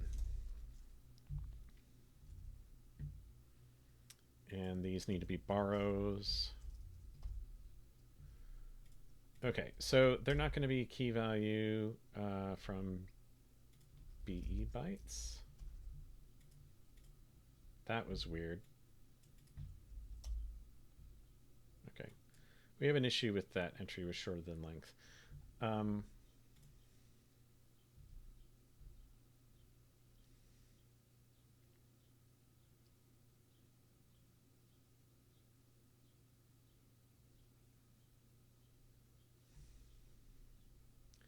It's interesting we're reading B10 and not A10. That's okay.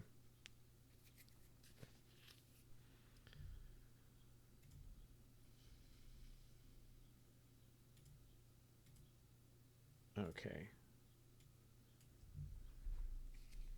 Well, let's go up here and look at what we printed out. Okay, so the block is length of 978 bytes, level 1. I'm guessing level 0 is a leaf node. So this is a like tree of height 2, right?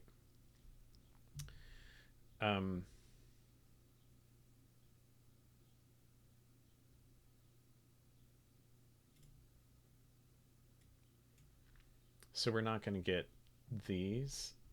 Maybe what we need to do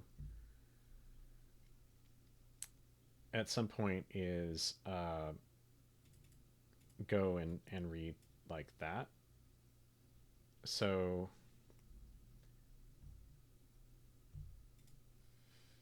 maybe the tree can take one of these entries and give you a block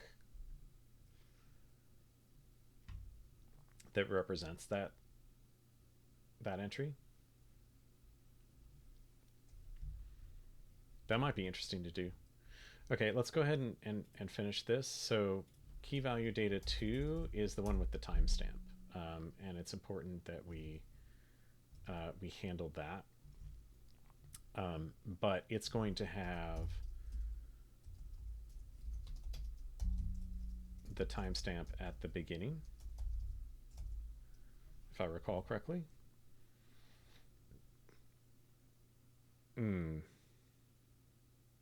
Right. So it has the timestamp and then the value. And that value is going to be like this. So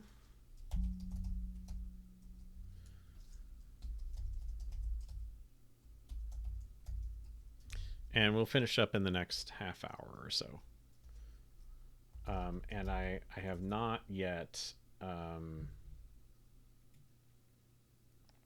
we're going to copy this. I have not yet created a repo for this or pushed to it, so we're going to have to do that. 14 to 18.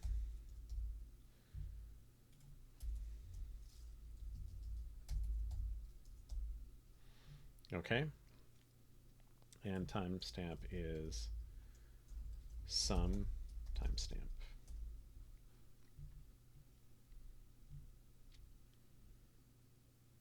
The other thing that we could do here is we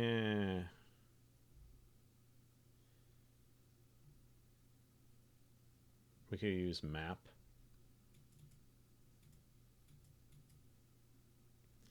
But we do want to return early if this doesn't succeed, or if we can't like convert this to a U30, or what was that trying to on?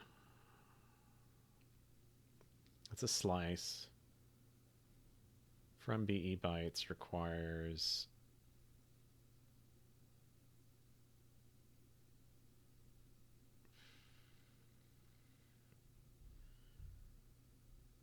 Yeah, it requires you to try to convert a slice into an array of const size. That's why that try and 2 is there. Okay.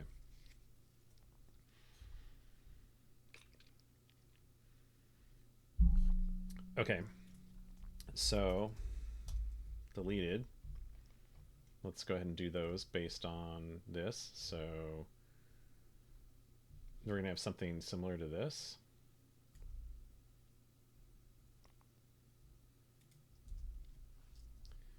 And then the key. Yeah, let's just copy that.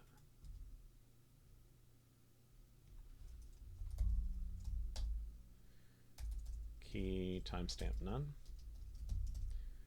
And then tag deleted 2 is going to be the same as basically like this. Interesting, there's a lot of copy pasta here. Maybe in a future thing we could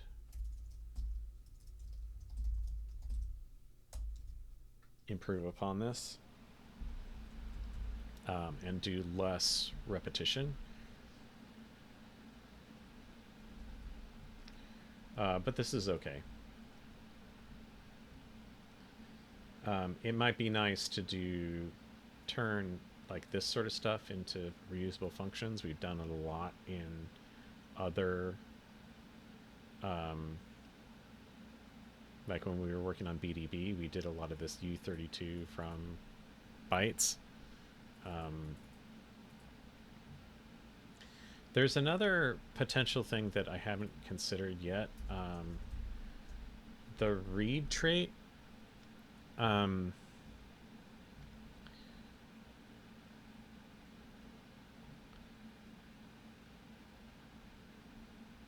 We could treat an in-memory buffer as using this. Another thing that is a potential... Do I have nom? Yeah. Nom is this crate that I used a lot, especially in Advent of Code, which is to parse things. Now, it's mostly for parsing textual data, but I think you can... some of the modules, like bytes rather than character or number. So we could do something like this and turn it more into like a lazy parser rather than this sort of... The thing is, I don't know that complexity is worth it right now. But you can see here that it has combinators for getting a big endian U32. So unsigned 4 bytes integer in big endian. And here, you can see that they're doing... There's a number it read out in big endian and then the remaining string. That might be kind of useful. Especially this sort of...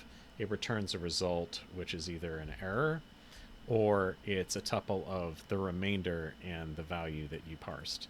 That's a really nice pattern. And it's also a zero copy with this, right? So you can do...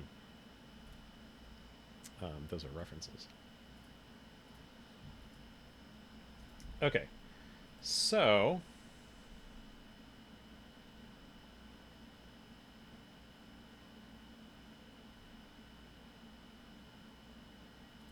unnecessary parentheses. So why don't you just remove them for me, Rust format?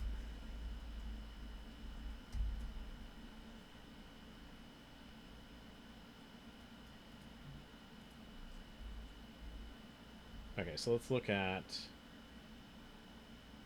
Yeah, I don't remember. We'll have to look at what this transact tag is.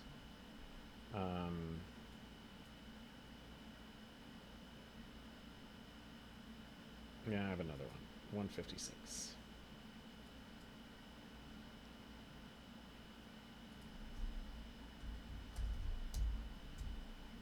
Let's look at the other warnings in here.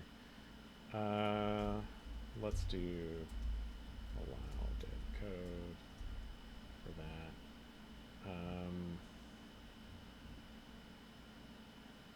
Bloom and Bloomline are never read.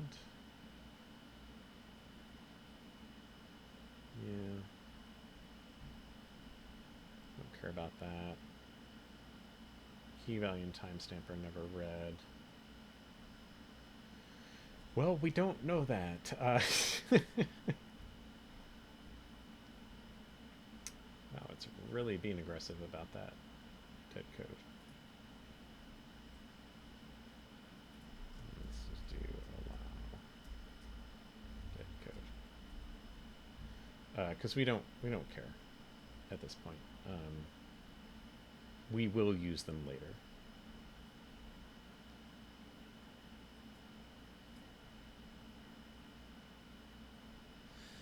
Okay. Now, what I would love to see is if we get this entry shorter than length, let's do buffer.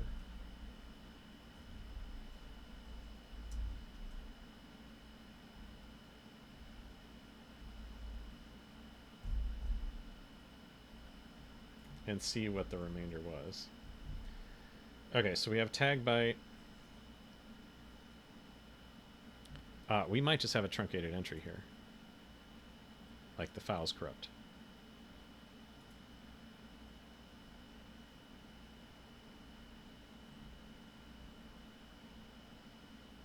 Okay, tag byte. Length is 96. Here's our CRC32. Key value is the tag. KB, no, not KB data. It's going to be poslin32. Okay. And then block position 0.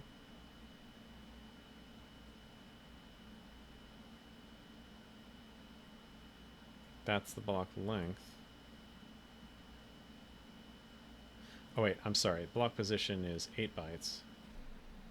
So that's the block position. Here's the block length. And then the key. Yeah, we're missing.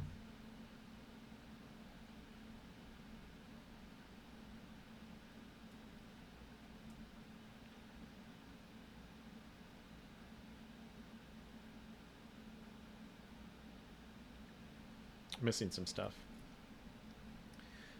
Let's see if we can look at a different file, because we are only looking at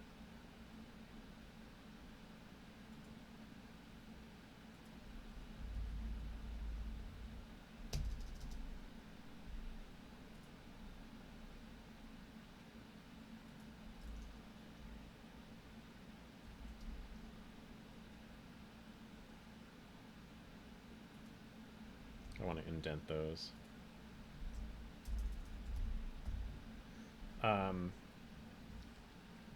We're only looking at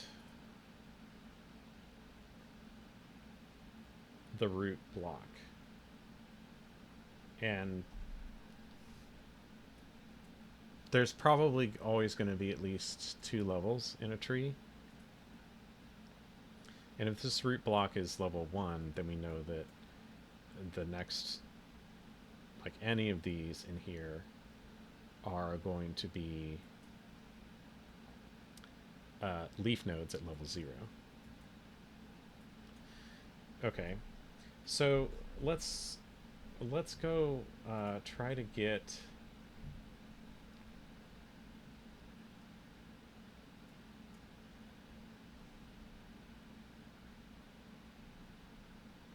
look at the tree. Okay, so here's the root block.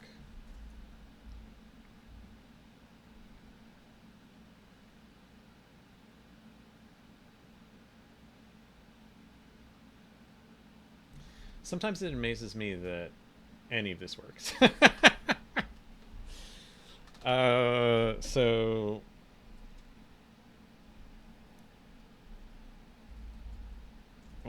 say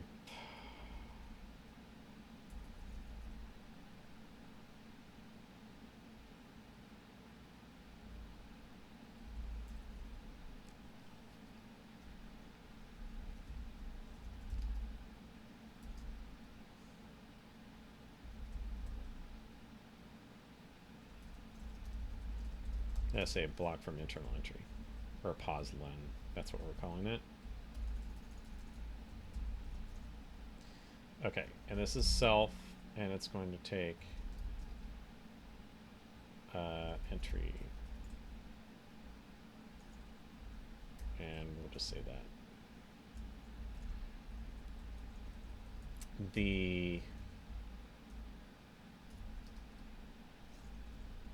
Maybe it can just borrow it. I don't know if that's going to be an unnecessary borrow there. We didn't implement copy on entry.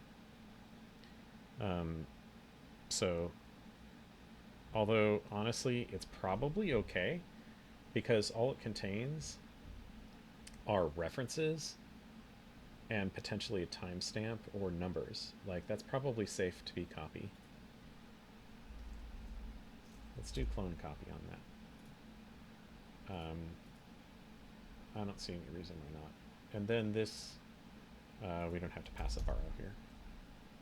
And this will be option of block, right? So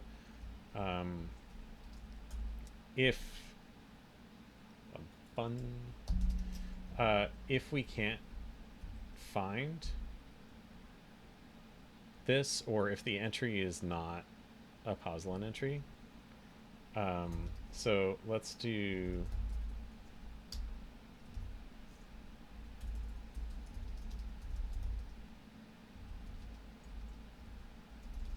return none, right? Then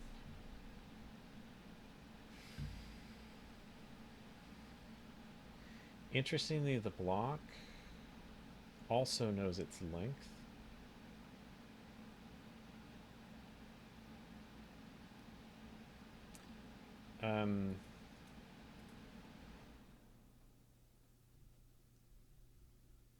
The other thing we can do here is we could change this to return option self, right? And all of these unwraps could become okay question mark. And this could be like data 0 equals tag n dot then self, right?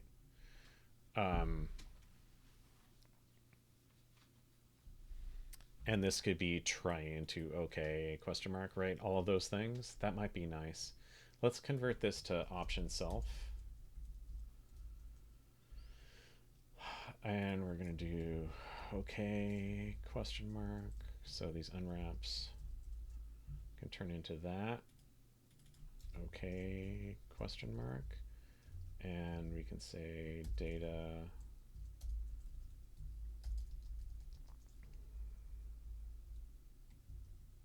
let's just do it the if way, and it's more clear. I kind of like the chain methods, but and this will be sum else none. Okay. And then up here, root block, this will return option. Right? And then in main, we have to do let sum root, or we can just do unwrap or expect tree didn't have root block. Okay. And now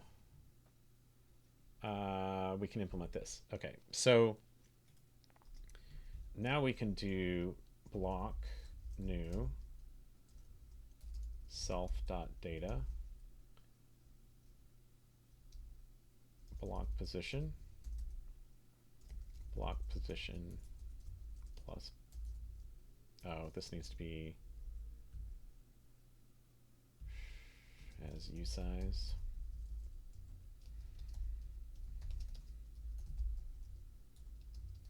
I really don't like all that converting everywhere. Okay, so now let's see. Um, Now let's see if we can go into, rather than going over the root,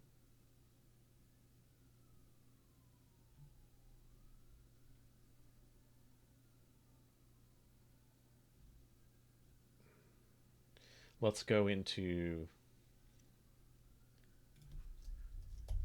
and I'm trying to be conscious of time. We've got 20-ish minutes. So we're going over, we're iterating over the root block. Um,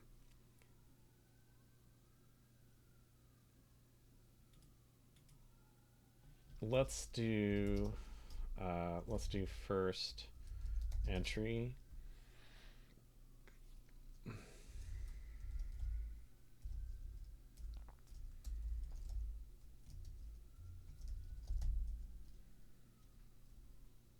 So root block should have at least one entry. Okay, so now what we want to do is, this should be an entry. So let's go tree, let child block from first entry. We're going to say could not find child block. Okay. And then we're going to print line. Let's do first entry. Right? Let's print line basically like this. And we'll say child block. This will be child block.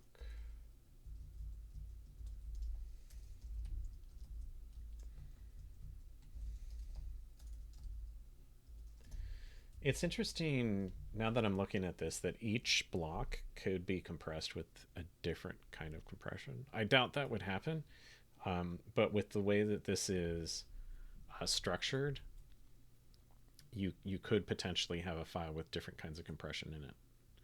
Now we're just assuming that there isn't any compression. So there it's possible over here that what we should do is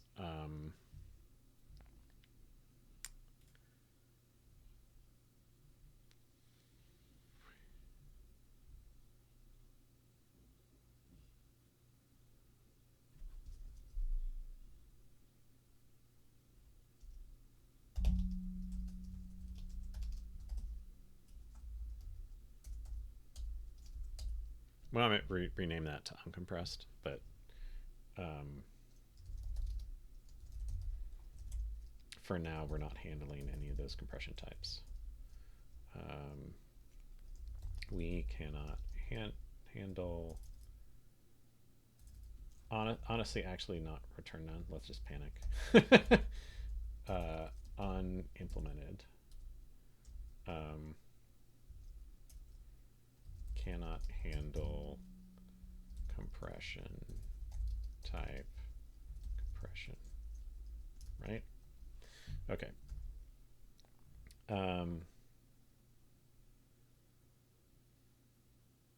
What's wrong there? Oh, we need to implement, we need to debug partial equal. Otherwise we'd have to match, etc. Yada yada. Okay. Okay, so now rather than root entries, we're going to do child block dot entries, and hopefully see keys and values. Okay, let's clear the screen. Let's run. Okay, so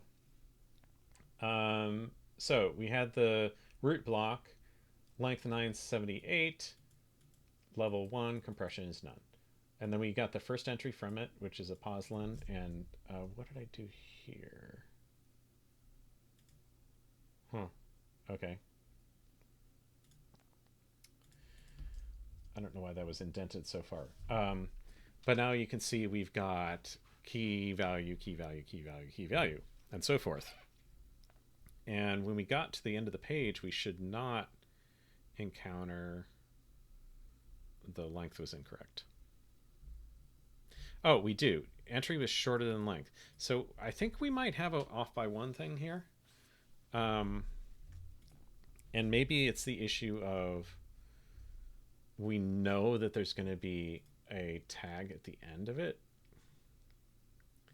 So let's look real quickly. Maybe we can fix that. Yeah, let's jump here.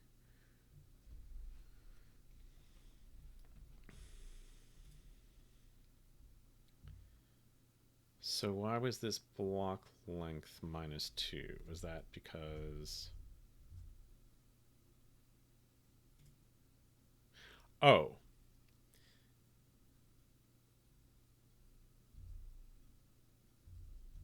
Let's look at the designs. Okay, so so it should start at 6. We know it's going to be tag. Yeah, I think actually the issue is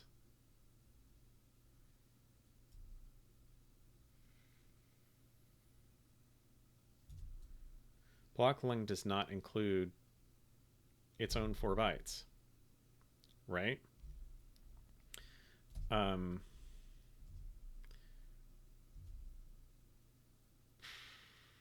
So we're truncating.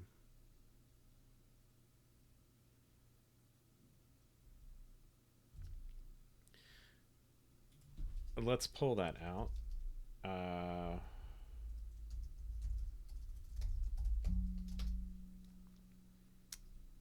So let's just pull out the current one. And this, we know that this is incorrect.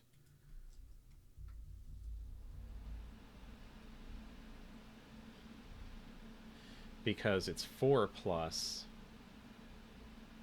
whatever the computed.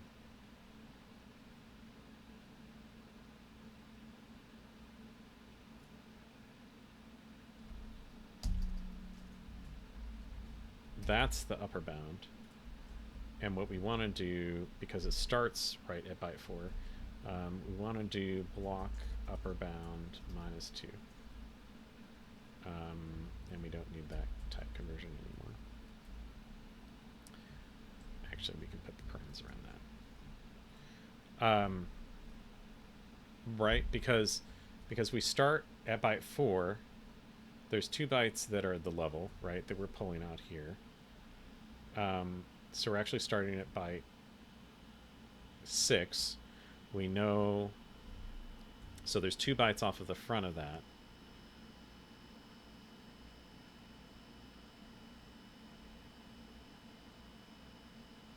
Actually, that's incorrect. We don't need that -2 anymore. So we were truncating the block slightly.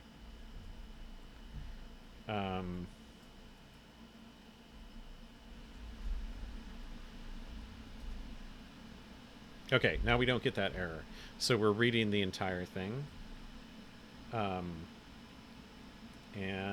there we go. That's a great place to stop. So what I'm going to do is we're going to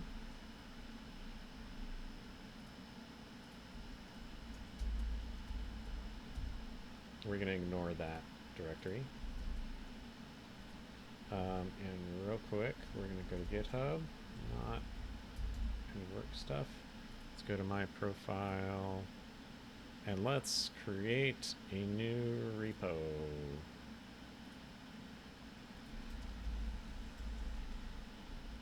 Okay, an implementation of Creston Crab, HanoiDB in Rust. Okay, this is public. I think I've been using MIT license, and then we'll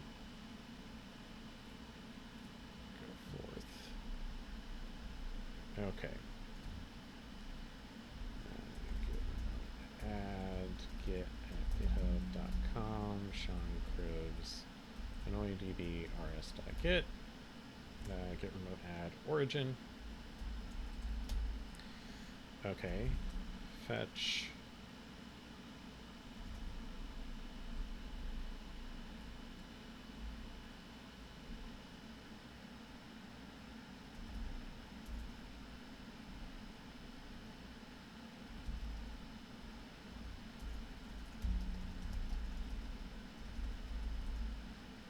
Okay, now we've got the license file as I intended.